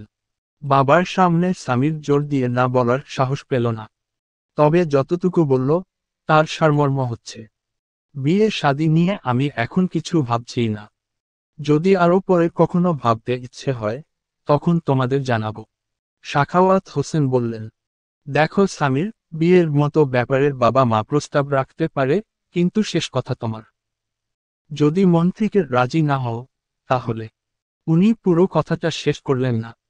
ইচ্ছে আছে ছেলেকে রাজি করানোর, তাই পুনরায় বললেন, তবে একটা কথা মনে রেখো, আমরা যা বলেছি সেটা হুট করে নয়। নাবিলা ভালো মেয়ে, ওর পরিবারের সাথে আমাদের একটা জানাশোনা আছে। তুমি যদি শুধু সময় চাও, সেটা বলো, কিন্তু না বলার আগে ভালো করে ভেবে দেখো। বাবা, আমি জানি তোমরা আমার ভালোর জন্যই ভেবেছ। আমার মাথায় শুধু পড়াশোনা আর ক্যারিয়ার নিয়ে পরিকল্পনা আছে। আর বিয়ে কোনো পার্কিং করে রাখার বিষয় তো না। তাড়াহুড়ো থেকে কিছু করতে চাচ্ছি না। সামির নিজের দিকটা পরিষ্কার করে দিল। বাবা মা আর কেউ কিছু বলল না। সব হয়েছে ওই মেয়েটার জন্যই। ওর জন্যই হঠাৎ করে মা বাবার মাথায় বিয়ের ভূত চড়ল। ওর সাথে দেখা না হলে এমন কিছুই হতো না। সামির ঘুর ছাই করছিল। কিন্তু ভাগ্য বোধহয় নাবিলার পক্ষে ছিল। সেই মুহূর্তে দরজার কাছে পায়ের শব্দ। নাবিলা। দুজনের চোখে চোখ পড়তেই সামির মনে মনে বলল, বাহ, ভিলেন নিজে এসে হাজির। নাবিলা ভাবতেও পারে নাই, তার পরিবার এমন একটা সিদ্ধান্ত নিতে পারে। দুদিনের পরিচয়ে চিরশত্রুতে পরিণত হওয়া সেই ছেলেটার সাথে বিয়ে। মাই গড! মাথার ভেতর সেকেন্ডে সেকেন্ডে বাজ পড়ছে। শত্রুর সাথে হাত মিলিয়ে শান্তি চুক্তি করা যায়, কিন্তু শত্রুর সাথে বিয়ে, এটা তো ইতিহাসেও নেই। চোখ বন্ধ করলেই চোখের সামনে ভেসে উঠছে স্বামীরের কটাক্ষ দৃষ্টি, তেল কাণ্ডের ধপাস ধপাস স্মৃতি। এই ছেলেটা সারা জীবন, না, তার চেয়ে সন্ন্যাস জীবন ভালো। সবকিছু বাদ দিয়ে যদি বিয়ে করেও নেয়, তাহলে হানিমুনে গিয়ে নাবিলা পিছলের সমুদ্রে পড়ে যায়, তখন কে বাঁচাবে? সামির ইয়াসির তো প্রথমে হেসে মরবে। এই ছেলেটার সাথে বিয়ে হলে প্রথম দিনে এই খবরের শিরোনাম হতে হবে, নতুন দম্পতির জীবন কাটছে হাসপাতাল ও ব্যান্ডেজে। না না, ওকে কিছুতেই বিয়ে করা যাবে না। ওকে বিয়ে করলে রোমান্টিকতার বদলে প্রত্যেকটা দিন হবে কমেডি সিরিজ। নাবিলা ফোঁস করে একটা নিঃশ্বাস ফেলল। দরজায় টোকা দিয়ে বলল, ভেতরে আসবো? এসেই তো পড়েছ। সামির ভুরু কুচকাল। ফর্মালিটিজ, ওটা তোমাকে মানায় না। সামির খোঁচা মারতে ভুলল না। নাবিলা বলল, তর্ক বাদ দিন, আপনার সাথে কিছু কথা বলতে এসেছি। কথা বলবে কি? তোমার জন্যই সব হয়েছে। আমার জন্য? আমি কি আপনার মা বাবার কানে ফিসফিস করে বলেছি বিয়ের কথা? না, কিন্তু তুমি যদি আমার জীবনে না আসতে, মানে তোমার সাথে আমার দেখা না হওয়াটাই বেটার ছিল। দেখা না হলে দুবার ধাক্কা খেয়ে আমার কোমর ভাঙত না। নাবিলাও নাক শীতকাল। মজা করছো? আমি সিরিয়াস। আমিও সিরিয়াস। আমি তো নিজেও এই বিয়ের ধাক্কায় কাবাব হয়ে যাচ্ছি। সামির ভুরু কুচকায়। কাবাব? হ্যাঁ, দুই দিক থেকে চাপ দিতে দিতে চ্যাপটা করে ফেলেছে। সামির হাসি চেপে বলল, কিন্তু একটা জিনিস ঠিক, আমরা জনই চাই না এই বিয়েটা হোক। হুমম। আমি আরও আগেই চাই না। আপনার মতো অসুরকে কে বিয়ে করবে? সামির আবারও নাবিলার অসহ্যকর কথাবার্তা হজম করে নিল চুপচাপ। বলল, ভাবছি, এই বিয়েটা ঠেকানোর জন্য একটু সাবধানে প্ল্যান করতে হবে। সরাসরি বিরোধিতা করলে তো কেউ মানছে না। এই প্রথম কোনো বিষয়ে নাবিলাও ওর সাথে সাইড দিল। একদম ঠিক। আমাদের নিজেদের মধ্যে দূরত্ব তৈরি করতে হবে, যাতে সবাই মনে করে আমরা একে অপরের জন্য ঠিকমতো মানানসই নই। হুমম।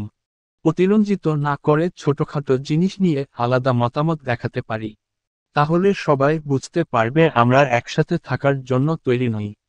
আরেকটা ব্যাপার, দুজনকেও এই চেষ্টাটা করতে হবে। নাবিলা বলল, এটাও বুঝিয়ে দেওয়া জরুরি যে আমরা একের অপরের জীবনধারা ও লক্ষ্য সম্পর্কে মিল পাই না। আমরা মেরুর মানুষ। মতের মিল নাই, জীবনের মিল নাই, মানে কোনো কিছুর মিল নাই। এটা তো সাচ্চা সত্য। নাবিলা মুখে শক্ত করে জবাব দিল, কিন্তু এখন এটা প্ল্যানের অংশ। সামির আর নাবিলা যখন নিজেদের বিয়ে ঠেকানোর পরিকল্পনা সাজাচ্ছিল, ঠিক তখন আহির আর শ্রেষ্ঠা এসে ব্যাগরা দিল। ওদের ভাষ্যমতে, বাড়ির লোকেরা একবার সিদ্ধান্ত দিলে তা বদলানো কঠিন। তারা বলবে, তোমাদের বিয়ে দিয়ে দিই, বিয়ের পর যত খুশি ঝগড়া করো, সেটা তোমাদের ব্যাপার। কিন্তু বিয়ের আগে এত চুলোচুলি কেন? ওদের কথা সত্য। সামির আর নাবিলা একে অন্যের দিকে তাকালো, কিছু বলল না। সামির ভাবল, কপালের দোষ দিবে নাকি নিজের, নাকি নাবিলার। ওর দোষ দিয়ে আর কি হবে? ও নিজেও ঝামেলার মধ্যে আটকে গেছে। এত ঝামেলা মাথায় উঠেছে যে কিছু বুঝে ওঠা কঠিন হয়ে যাচ্ছে। কোনো সিদ্ধান্ত নেওয়া যাচ্ছে না। সামির মনে মনে কটাক্ষ করল, আরে ভাই, ঝামেলা আসবি তো আসবি, একটু আগেই জানিয়ে আসলেই পারতি। আমরা একটু প্রস্তুতি নিয়ে নিতে পারতাম।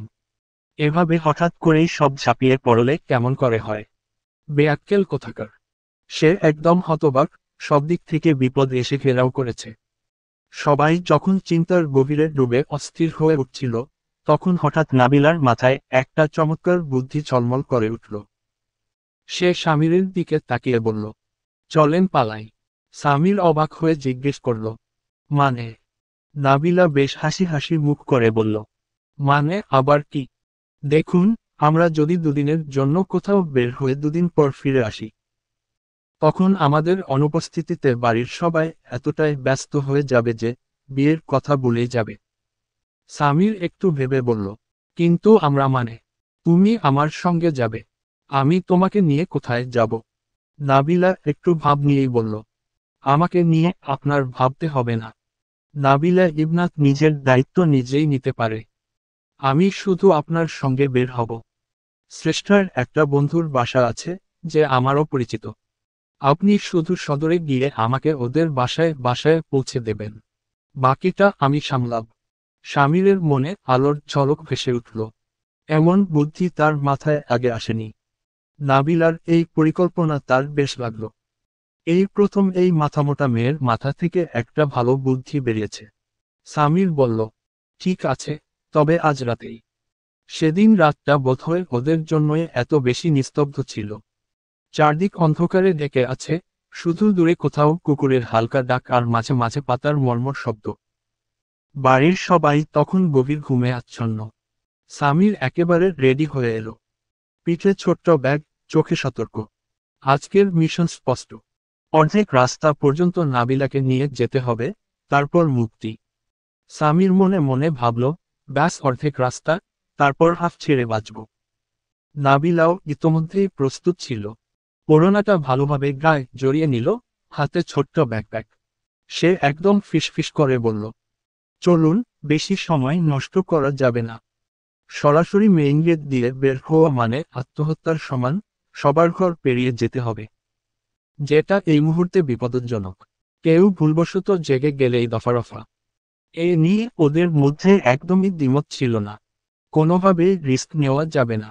তাই পরিকল্পনা বদলে গেল। গন্তব্য হলো 2 তলার জানালা। সেখানে থেকে ঝুলে থাকা লোহার পাইপ, যেটা সাধারণত বৃষ্টির পানি নামানোর জন্য ব্যবহার হয়, আজ সেটা হবে তাদের পালানোর সিঁড়ি। আহির আর শ্রেষ্ঠা পুরো অপারেশনের সহযোগী। আহির সর্বপ্রথম দাঁড়িয়ে যেন কোনো অ্যাকশন মুভির দৃশ্য, যে কোনো পরিস্থিতি সামাল দিতে সে প্রস্তুত। শ্রেষ্ঠা নাবিলার ব্যাগ ধরে রেখেছে, যাতে বাড়তি ওজন নিয়ে বিপদ না হয়। প্রথমে সামির নামল। চটপট, কোনো ঝামেলা ছাড়াই, একদম ট্রেনিংপ্রাপ্ত চোরের মতো। পা মাটিতে পড়তেই সে ইশারা দিল, সব ঠিক আছে, নামো। নাবিলার বেলা এলেই ঝামেলা শুরু হলো। সে পাইপ আঁকড়ে ধরল ঠিকই, কিন্তু নিচে নামতে গিয়ে কোনোই দেওয়ালে ধাক্কা খেল। চাপা চিৎকার দিয়ে ফেলল। পরক্ষণেই চুপ করে গেল, মুখ বিকৃত হয়ে গেল যন্ত্রণায়। হাতের ওই অংশটুকু সামান্য কেটে গেছে, লালচে হয়ে উঠেছে চামড়া। মাটিতে নামতেই নাবিলা স্বামীরের দিকে বিরক্ত দৃষ্টিতে তাকালো। আপনার জন্যই এত কাণ্ড। মেইন গেট দিয়ে বের হলে এত খাটুনি পোহাতে হতো না। স্বামীর গম্ভীর মুখে বলল। খুব, তারপর কেউ যদি দেখে ফেলতো তবে সব শেষ। নাবিলা হাত কোমরে রেখে জবাব দিল। সবাই আপনার মতো বোকা না। ঘুম বাদ দিয়ে কেউ আমাদের পাহারা দেবে নাকি? বুদ্ধ কোথাকার। স্বামীর বিরক্ত হয়ে বলল। বেশি বোঝা লাগবে না, সামনে এগো। যত সব ঝামেলা কাঁধে নিয়েছি। মুখ ভার করে স্বামীর এগিয়ে গেল। নাবিলার ঠোঁট বাঁকিয়ে পিছনে এলো। আহির আর শ্রেষ্ঠা নিচু গলায় গুড লাক বলে হাত নাড়ল। চারজনের চোখাচোখি হলো এক মুহূর্তের জন্য। অতঃপর তারা বিদায় নিল। সামির আর নাবিলা ধীরে ধীরে অন্ধকার রাস্তায় পা বাড়াল। পায়ের শব্দ মিলিয়ে গেল রাতের নীরবতায়, আর তাদের পেছনে রয়ে গেল দুইজন গোপন সহযোগীর চাপা হাসি। অন্ধকার গলিপথ ধরে হাঁটছিল তারা দুজন। নাবিলার হাতে আঁকাবাঁকা এক টুকরো কাগজ, শ্রেষ্ঠার দেওয়া ঠিকানা লেখা। হঠাৎই মাথায় বিদ্যুৎ চমকালো। ওই বাসার মানুষকে তো আগে কিছুই জানানো হয়নি। এই রাত দুপুরে যদি তারা দরজা না খোলে, আর দরজা খুললেও অজস্র প্রশ্ন থাকবে তাদের, তখন কি জবাব দিবে? সকাল হলে নাও ঘুরতে এসেছে বলা যেত, কিন্তু রাতের বেলা কি বাহানা খাটবে? ভাবনাটা আসতেই নাবিলা আচমকা থেমে গেল। সামির তখনও তালে তালে এগিয়ে চলেছে, পা ফেলছে এমন ভঙ্গিতে যেন এই মুহূর্তেই সীমান্ত পেরোতে হবে। কিন্তু পেছনে থেকে কোনো শব্দ না আসায় সে খেয়াল করল, মেয়েটা একেবারে স্থির হয়ে দাঁড়িয়ে আছে। সামির বিরক্তি মিশ্রিত কৌতূহল নিয়ে ফিরে এল। দাঁড়িয়ে পড়লে কেন? চাঁদের ম্লান আলোয় দেখা গেল নাবিলার মুখে দুশ্চিন্তার ছাপ স্পষ্ট। কিছুক্ষণ চুপ থেকে সে সবটা বলল। সামির শুনে ভ্রু কুঁচকাল।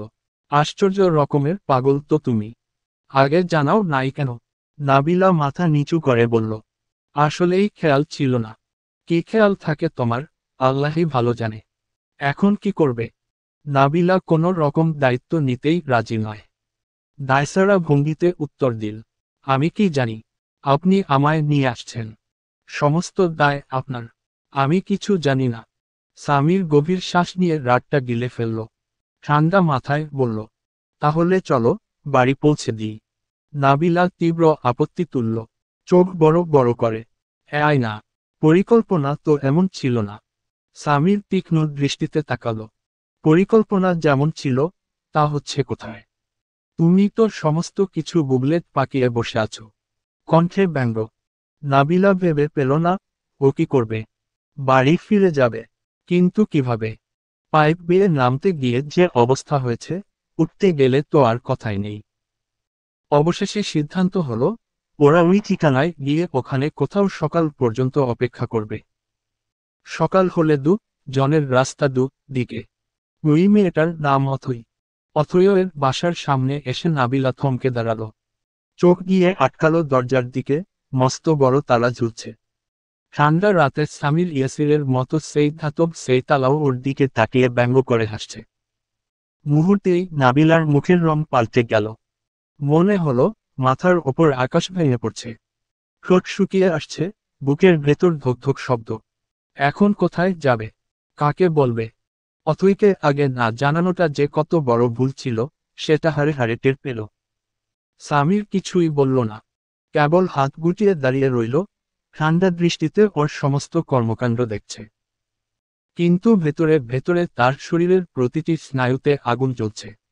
সেই রাগ নিয়ে যদি এখন মুখ খুলে, তবে মুখ থেকে বের হওয়া কথাগুলো হয়তো রাতের অন্ধকারকেও চিরে ফেলবে। নাবিলা দাঁড়িয়ে রইল কিছুক্ষণ। শেষ পর্যন্ত নিঃশব্দে পা টেনে এগিয়ে এসে বসে পড়ল রাস্তার ধারের এক পুরনো পাটাতনের মতো কাঠের বেঞ্চে। আবেগের বশে বাড়ি থেকে বেরিয়ে আসাটা তখন খুব সাহসী সিদ্ধান্ত মনে হয়েছিল, কিন্তু এখন চারপাশের অন্ধকার, নিঃসঙ্গতার আর এই অচেনা পরিস্থিতি তাকে একের পর এক বিপদের মুখোমুখি দাঁড় করিয়ে দিচ্ছে। স্বামীকে এখন ফেস করার সাহস নেই। ও জানে, স্বামীর চোখে নিশ্চয়ই সেই কটাক্ষ ঝিলিক দিচ্ছে। শালা তো সবসময় খোঁচা দেওয়ার জন্য মুখিয়ে থাকে। পান থেকে চুল খুসলেই শুরু করে দেয় বিশ্বখ্যাত ডায়লগ, আমি তো বলেছিলাম। উফফ, বিরক্তিকর। নির্বিঘ্নে একটু নিঃশ্বাস ফেলার জন্য তাই নাবিলা ইচ্ছে করেই ওর থেকে কয়েক হাত দূরে বসেছে। নিশুতি রাত। থেকে থেকে একটা গাড়ি যাচ্ছে আসছে। মানুষজনের আনাগোনা নেই বললেই চলে। যেহেতু গ্রামীণ এলাকা, তাই সবাই আরামে ঘুম দিচ্ছে। সামির দূর থেকে দাঁড়িয়ে দেখল, একটা রিকশা এসে নাবিলার সামনে থামল। রিকশাওয়ালা কিছু একটা বলছে ওকে। কৌতূহল চেপে রাখতে না পেরে সামির এগিয়ে গেল। কাছে যেতেই শুনল রিকশাওয়ালার প্রশ্ন, এই রাইতে এনে মায়া মানুষ বইসা আছেন কেন? যাইবেন কই? নাবিলা তিরিক্ষি মেজাজের লাফিয়ে উঠল। শ্বশুরবাড়ি যাব। যাবেন? রিকশাওয়ালা সহজভাবে জবাব দিল, ঠিকানা কন, নিয়া যাইতাছি। সামির তখন সামনে গিয়ে শান্ত গলায় বলল, মামা, আপনি নিজের গন্তব্যে যান। ও কোথাও যাবে না। আপনি যান প্লিজ, বিরক্ত করবেন না। রিকশাওয়ালা জনের দিকে কেমন এক দৃষ্টিতে তাকালো। তারপর একটু নাক সিটকিয়ে বলল, এই বয়সী পোলাপানরে আমি চিনি। মাথায় যত কুবুদ্ধি, ধান্ধা খারাপ দিকে যায়। মাঝাতে মায়া মানুষ লইয়া বের হয়েছেন। কাহিনীটা ভালো না মামা, যা হোক, আপনারা জানেন যা করছেন। কিন্তু রাইতের রাস্তায় থাকুন ভালো না। বিপদ আপদ অনেক। এ কথা শুনে নাবিলা চোখ উল্টে স্বামীরের দিকে তাকালো, আর স্বামীর ঠোঁট কামড়ে রাগ গিলে ফেলল। তারপরের সময়টুকু কেউ কোনো কথা বলল না। স্বামীর নিঃশব্দে নাবিলার পাশে বসে রইল। আহির আর শ্রেষ্ঠা ছিল সবচেয়ে বিপদে।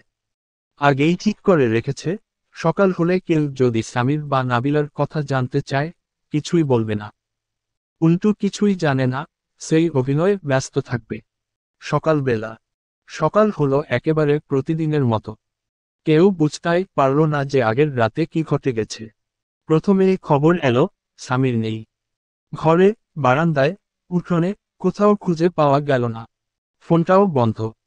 প্রথমে সবাই ভাবল হয়তো কোথাও গেছে, কিন্তু ঘণ্টাখানেকের মধ্যে যখন খোঁজ করেও কোনো সাড়া পাওয়া গেল না, তখন হালকা উৎকণ্ঠা শুরু হলো। তারপর জানা গেল, নাবিলাও নেই। ঘর খালি, বিছানা গুছানো। এবার বাড়ির সবার মাথায় হাত।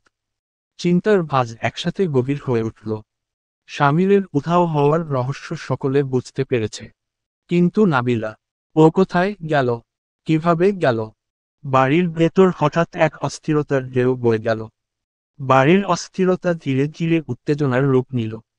সকলে মিলে এবার শ্রেষ্ঠাকে ঘিরে ধরল, কারণ নাবিলার সাথে ওর সবচেয়ে বেশি ভাব।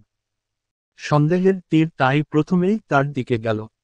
এক একজন এক একভাবে প্রশ্ন ছুড়ে দিচ্ছে। তুই কিছু জানিস না? নাবিলা কোথায় গেছে বল? রাতের বেলা বের হলো কিভাবে? গোপের মুখে পড়ে শ্রেষ্ঠা যথাসম্ভব নাটক চালিয়ে গেল। মুখে বিস্ময়, চোখে অবুঝ ভাব আর কণ্ঠে অজানা আতঙ্কের রং। কিন্তু কয়েক মিনিটের চাপা গলায় জেরা আর কটমট চোখের দৃষ্টি সহ্য করা সহজ ছিল না। অবশেষে মুখ খুলেই ফেলল। নাবিলা আর স্বামীর ভায়া বিয়ে করবে না বলে একসাথে পালিয়েছে। খবরটা শুনে মুহূর্তের জন্য বাড়ি নিস্তব্ধ হয়ে গেল। সকলের শ্বাস আটকে গেছে। পরের প্রশ্ন, কোথায় গেছে? স্বামীরের গন্তব্য ওরা জানত না। তবে নাবিলার ব্যাপারে শ্রেষ্ঠা বলে দিল। সঙ্গে সঙ্গেই সেই জায়গায় ফোন করা হলো। ফোন ধরল অদিতি। কিন্তু অদিতির কণ্ঠের প্রথম বাক্যই মাটি টেনে নিল সবার পায়ের নিচ থেকে। ও বলল, আন্টি আমরা তো বাড়িতেই নেই। বাড়ির কার কি অবস্থা জানা নেই, তবে শ্রেষ্ঠার গলা শুকিয়ে এলো। অদিতিকে না পেয়ে নাবিলা কোথায় গেছে? স্বামীরের সাথে চলে গেছে। একই প্রশ্ন সমান তালে আহিরের মাথায়ও ঘুরঘুর করতে লাগলো। Dash dash dash. নাবিলার মুখে ঘুমের ছাপ। ভেতরে ভেতরে বিরক্তি ফুটে আছে, কারণ অদিতিকে না পেয়ে অনিচ্ছা সত্ত্বেও শেষমেশ স্বামীরের সাথে যেতে হচ্ছে। জনের মধ্যে তেমন কথা নেই, কেবল প্রয়োজনীয় নির্দেশ এবং প্রশ্ন বিনিময় হচ্ছে। রাস্তায় এক ছোট্ট চায়ের দোকানের সামনে স্বামীর থামল। কাপ গরম হওয়া ওঠা চা খেয়ে ঘুমটা তাড়িয়ে নিল। চা শেষ হতেই তারা আবার পথ ধরল। সরাসরি বাসস্ট্যান্ডে এসে পৌঁছালো। নাবিলা বাসের সিঁড়িতে পা রাখল, স্বামীর পেছনে পেছনে। এই বাস ভৈরব যাচ্ছে, ওটাই এখন তাদের গন্তব্য। কেন যাচ্ছে নিজেরাও জানে না। নাবিলার ঘুম এসে গিয়েছিল। ঘুমের ঘোরে মাথাটা আরো গভীরভাবে স্বামীরের কাঁধে গেঁথে দিল। স্বামীর ঠোঁট কামড়ে বিরক্তি চেপে রাখল। এই মেয়ের সাহস কত! চারপাশে যাত্রীরা আর সে দিব্যি তাকে বালিশ বানিয়ে ঘুমাচ্ছে। একবার ভেবেছিল কাঁধ চাকিয়ে সরিয়ে দেবে, কিন্তু পরক্ষণেই কি মনে করে, ওর ঘুমটা ভাঙাতে ইচ্ছে হলো না। শুধু মনে মনে প্রহর গুনছিল, কতক্ষণে এই ঝামেলা শেষ হবে। ভৈরবের বাসস্ট্যান্ডে নেমে চারপাশে তাকালো জনেই। গরমে আর ভিড়ে বাতাস ভারী হয়ে আছে। হাঁটতে হাঁটতে নাবিলা বিরক্ত হয়ে গেছে। আর একটু হলেই ধপ করে বসে পড়বে। ও প্রশ্ন ছুড়ে দিল, আমরা কোথায় উঠব? আপনার চেনা কেউ আছে এখানে? সামির মাথা নাড়ল।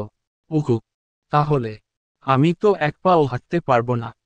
মনে হচ্ছে যদি একটু ঘুমিয়ে নিতে পারতাম, বলেই নাবিলা হাই তুলল। সামির চোখ রাঙাল। ঘুম? আগে বসার জায়গা পাও কিনা সেটা ভাবো। তোমাকে নিয়ে তো কোনো হোটেলেও উঠতে পারবো না। কি মুসিবতে ফেলেছ? তাহলে কি করবেন? সামির ঠোঁট বাঁকিয়ে বলল, নাচব। দেখবে, নাচুন। রাতে পালিয়ে এসে এখন বড় বড় কথা। বাসের মধ্যে তো আমার কাঁধে ভর দিয়েছিলে, তখন ঘুম হয়নি। আর এদিকে আমার হাড্ডির দফারফা হয়ে গেছে। এখনও তোমায় সাথে নিয়ে ঘুরছি। কেন ঘুরছি সেটাই অবাক করার মতো বিষয়। নাবিলা ঠোঁট ফলাল। বেশি কথা বলবেন না, আগে কোথাও বসতে দিন। সামির চারপাশ দেখে বলল, ঠিক আছে, চলো ওই চায়ের দোকানে বসি। তবে সাবধান, আবার ঘুমিয়ে পড়ো না। এরপর ঘুমালে আমি রেখে চলে যাব। নাবিলা উত্তর দিল না। এমনিতেই তার কথা বলার শক্তিও হারিয়ে ফেলেছে। বাড়িতে কাহিনী হচ্ছে। পুরুষ মানুষ যারা ছিলেন তারার পুলিশ স্টেশনে গেলেন। ওখানে বিস্তারিত বলার পর অফিসার বললেন, যেহেতু ছেলে মেয়ে স্বইচ্ছায় গেছে সেক্ষেত্রে তাদের কি করার থাকতে পারে। কথা সত্যি, কিন্তু এইভাবে হাত গুটিয়ে বসে থাকা যায় না। মামার পরিচিত অফিসারকে বিষয়টা আলাদাভাবে দেখার জন্য বলা হলো। এছাড়াও তারা নিজেদের মতো খোঁজ তো করবেই। পরিবার থেকে সিদ্ধান্ত নেওয়া হয়েছিল, ওরা যেহেতু এখনই মানছে না তাই আপাতত বিয়ের ব্যাপারটা চাপা থাকুক। আর একটু বড় হোক, তারপর সব হবে খন। সিদ্ধান্ত নেওয়া হয়েছিল, শুধু ওদের রাতে জানানো হয় নাই। এক রাতে আর কি হতো? সকালে জানাবে ভেবেছিল। ওরা কি আর সকাল হওয়ার অপেক্ষা রাখল? কোথায় গেছে কে জানে। সাখাওয়াত হোসেন সম্ভাব্য সব আত্মীয় স্বজনের কাছে খোঁজ নিয়েছেন, কোথাও খোঁজ মিলে নাই। সারাটা দিন কেটে গেল, খবর পাওয়া গেল না। সকলে নাওয়া খাওয়া বন্ধ করে নিঃশ্বাস চেপে বসে রইলেন। ওদিকে সন্ধ্যা নামছে। অচেনা জায়গায় অনেকক্ষণ কাটিয়ে দিয়েছে। আর থাকা যাচ্ছে না। চেনা পরিচিত হলে তাও কোনো না কোনোভাবে রাতটাও কাটিয়ে দেওয়া যেত। সামির জিজ্ঞেস করল, কি করা যায় এখন? নাবিলা হাঁটা থামিয়ে ওর দিকে তাকালো। আমাকে জিজ্ঞেস করছেন? আমার পরামর্শ পছন্দ হবে? বলো, বলো। বিপদে পড়লে কত পরামর্শ শুনতে হয়, মেনে নিতে হয়। নাবিলা বলল, তাহলে চলুন ফিরে যাই। হঠাৎ করে স্বামীরের কাছেও কথাটা খুব যুক্তির মনে হলো। তৎক্ষণাৎ ফিরতি বাস পাওয়া গেল না। লাস্ট যেটা আসবে, সেটা রাত 10টা নাগাদ। ততক্ষণ অপেক্ষা করতে হবে। নাবিলা ভাবছিল, বাড়ির মানুষের কথা। ওরা নিশ্চয়ই চিন্তা করছে। মা বাবা, হায় হায়, এটা কি করে ফেলল সে। একবারও তাদের কথা ভাবল না। নাবিলার হঠাৎ করে খুব কান্না পেল। নিজেকে পাগল বলে ভর্ৎসনা দিল। সামির ওকে কাঁদতে দেখে অবাক হলো। এগিয়ে এসে জিজ্ঞেস করল, কোনো সমস্যা? নাবিলা উত্তর দিল না। ফুপিয়ে কেঁদে যাচ্ছে। এই মুহূর্তে বসে তার মনে হচ্ছে, মস্ত বড় ভুল করেছে। এটা করা উচিত হয় নাই। জীবনের সবচেয়ে বড় ভুলটা করে ফেলেছে। অথচ এমন ভুল করার বয়স কিন্তু তার নয়। যথেষ্ট বড় হয়েছে, মাথায় যথেষ্ট বুদ্ধিও রয়েছে। তবে সামির বোঝার চেষ্টা করছে, এতক্ষণ হম্বিতম্বি করে এই মেয়ের কান্নার পেছনের রহস্য কি। ফের জিজ্ঞেস করল, বাড়ির জন্য মন খারাপ করছে? আর কিছুক্ষণ অপেক্ষা করো। সব ঠিক থাকলে মোটামুটি 12টার মধ্যে আমরা পৌঁছে যাব। নাবিলা চোখ মুছে উত্তর দিল, ভাবতেছি বাড়ি গেলে আমাদের ঢুকতে দিবে। না দিলে তখন অন্য উপায়ে খুঁজতে হবে। সেটা কি? যখনকার ব্যাপার তখন দেখা যাবে। নাবিলা এক মুহূর্ত চুপ থেকে ঠোঁট উল্টে বলল, সরি। কেন? আমার জন্য আপনাকে অনেক ঝামেলায় পড়তে হলো যে। সামির হো হো করে হেসে উঠল। ওয়াও, তুমি সরি বলতে জানো। নাবিলা সেই মুহূর্তে শুধু পারল না স্বামীরকে কাঁচা চিবিয়ে খেয়ে ফেলতে। বাস এলো ঠিকঠাক, ছাড়লো ঠিকঠাক। তবে বিপত্তি বাঁধল মাঝপথে এসে। হঠাৎ করেই বাসের ভেতর চিৎকার চেঁচামেচি শুরু হয়ে গেল। সামনে কিছু লোক উঠে দাঁড়িয়ে অস্ত্র উঁচিয়ে বলছে, যা আছে বের করো। নাবিলার চোখ বিস্ময়ে বড় হয়ে গেল। এক মুহূর্ত দেরি না করে স্বামীর পেছনের দরজার দিকে তাকালো, ইশারায় নাবিলাকে দাঁড়াতে বলল। অভিজ্ঞতার বাইরে এই ঘটনায় দুজনেরই হাত পা ঠান্ডা হয়ে গেছে, তবুও ঝামেলা এড়াতে হবে। বাসের পেছনের দরজা খানিকটা খোলা ছিল। সামির নাবিলার হাত শক্ত করে চেপে ধরল, চলো। মুহূর্তের মধ্যে দুজনেই লাফিয়ে উল্টো দিকের রাস্তা ধরে দৌড়াতে শুরু করল। চারপাশে অন্ধকার, কেবল দূরের লাইটপোস্টের আলো চোখে লাগছে। শ্বাস কেটে যাচ্ছে, গলা শুকিয়ে কাঠ, তবুও পেছনে ফিরে তাকানোর সাহস নেই। দৌড়াতে দৌড়াতে কাপা কাপা হাতে নাবিলার স্বামীকে আঁকড়ে ধরছিল বারবার। মনে হচ্ছিল হাতটা ছাড়লেই বিপদ এসে পড়বে। অনেকটা পথ পেরিয়ে অবশেষে একটা নির্জন মাঠের পাশে দাঁড়িয়ে থামল তারা। দুজনেই হাঁপাচ্ছে, বুকের ভেতর হৃদস্পন্দন ধাক্কা মারছে। নাবিলার মনে হলো ও সত্যি এক জীবন্ত দুঃস্বপ্নের ভেতর এসে পড়েছে। স্বামীরের দিকে তাকালো, বোঝা যাচ্ছে না ওর ভাবনা চিন্তা। তখনই স্বামীর গভীর শ্বাস নিয়ে চারপাশে তাকিয়ে নিচু স্বরে বলল, অনেক দূর চলে এসেছি বোধহয়। নাবিলা ঠোঁট কামড়ে ফিসফিস করে জিজ্ঞেস করল, আমাদের কি আর বাড়ি ফেরা হবে না? স্বামীর কণ্ঠ শান্ত রাখল, কুল নাবিলা, আপাতত একটা বিপদ যে কাটাতে পেরেছি সেটাই ভাবো। বেঁচে থাকলে আজ না হোক কাল বাড়ি ফিরতেই পারবো। কিন্তু আপনি তো বলেছিলেন আমরা 12টার মধ্যে বাড়ি পৌঁছে যাব। স্বামীর উত্তর দিল না, তার দৃষ্টিতে সিদ্ধান্তহীনতা। হঠাৎ সামনের রাস্তার ধারে একটা পুরনো দোকানের খালি বারান্দা চোখে পড়ল। সে ধীরে ধীরে এগিয়ে গেল, নাবিলাকেও হাতের ইশারায় ডাকল, অপেক্ষা করো, একটু জিরিয়ে নিই, তারপর দেখি কি ব্যবস্থা করা যায়। দুজনেই খালি জায়গায় গিয়ে বসে পড়ল। দোকানদার তখন দোকানের ভেতরে হিসাব মেলাচ্ছিল। বাইরে খসখস শব্দ পেয়ে দরজা খুলে তাকাতেই দেখল একটা ছেলে আর একটা মেয়ে। দুজনেই ক্লান্ত, হাঁপাচ্ছে। সন্দেহ ভরা চোখের লোকটা ওদেরকে পরিচয় জিজ্ঞেস করল। স্বামীর এক মুহূর্তের জন্য থমকাল। এই পরিস্থিতিতে সত্যি কিছু বললে হাজার প্রশ্ন আসবে, বিপদ বাড়বে। তাই স্বাভাবিক ভঙ্গিতে নিজেদের স্বামী স্ত্রী পরিচয় দিল। তারপর বিস্তারিত ঘটনা জানালো। ডাকাতির ঘটনা শুনে দোকানদারের চোখ বিস্ময়ে বড় হয়ে গেল। মাথা নেড়ে বলল, এখনই ফেরার উপায় আছে। এখান থেকে অল্প দূরেই চৌরাস্তা। ভোরের বাজারে মাল নিয়ে ট্রাক যাতায়াত করে। সেখানে গিয়ে বললেই ওরা পৌঁছে দিবে। ওরা দেরি করল না। ধুলোমাখার রাস্তায় হেঁটে চৌরাস্তার মোড়ে পৌঁছাল। চারদিক নিস্তব্ধ। কিছুক্ষণ দাঁড়াতেই হেডলাইটের আলো ফুটে উঠল দূরে, একটা মালবোঝাই ট্রাক গড়িয়ে আসছে। স্বামীর হাত তুলে সিগন্যাল দিল। ট্রাক থামল, চালক কৌতূহল নিয়ে জিজ্ঞেস করল গন্তব্য। ওরা সবকিছু খুলে বলতেই ব্যবস্থা হয়ে গেল। ইঞ্জিন গর্জে উঠল, মালবোঝাই গাড়ি অন্ধকার রাস্তা চিরে এগোতে লাগল। ঘড়িতে তখন ভোর 4টা বাজে। নাবিলা একটা দুঃস্বপ্নের ঘোরে। রাস্তাঘাট জমজমাট। এর মধ্যে স্বামীর আর নাবিলা এসে দাঁড়ালো বাড়ির গেটের সামনে। ঘড়িতে তখন 6টা পেরিয়ে গেছে। স্বামীর ইতস্তত করছিল। এত সব ঝামেলার পর এই দরজার ওপারে কি অপেক্ষা করছে কে জানে। অবশেষে কলিং বেল চাপল। তখনই নাবিলা চুপিসারে স্বামীরের পেছনে সরে গেল। ওর চোখে মুখে রাতভর দৌড়ঝাঁপ আর অস্থিরতার ছাপ স্পষ্ট। ও শার্টের পেছনটা মুঠো করে শক্ত করে ধরে দাঁড়িয়ে রইল। সারা রাত কেউ ঘুমাতে পারেনি। কলিং বেলের ধ্বনি বাজতেই দরজা খুললেন স্বয়ং নেওয়াজ হাসান। ঠান্ডা চেহারা, কিন্তু কোনো বকাঝকা করলেন না।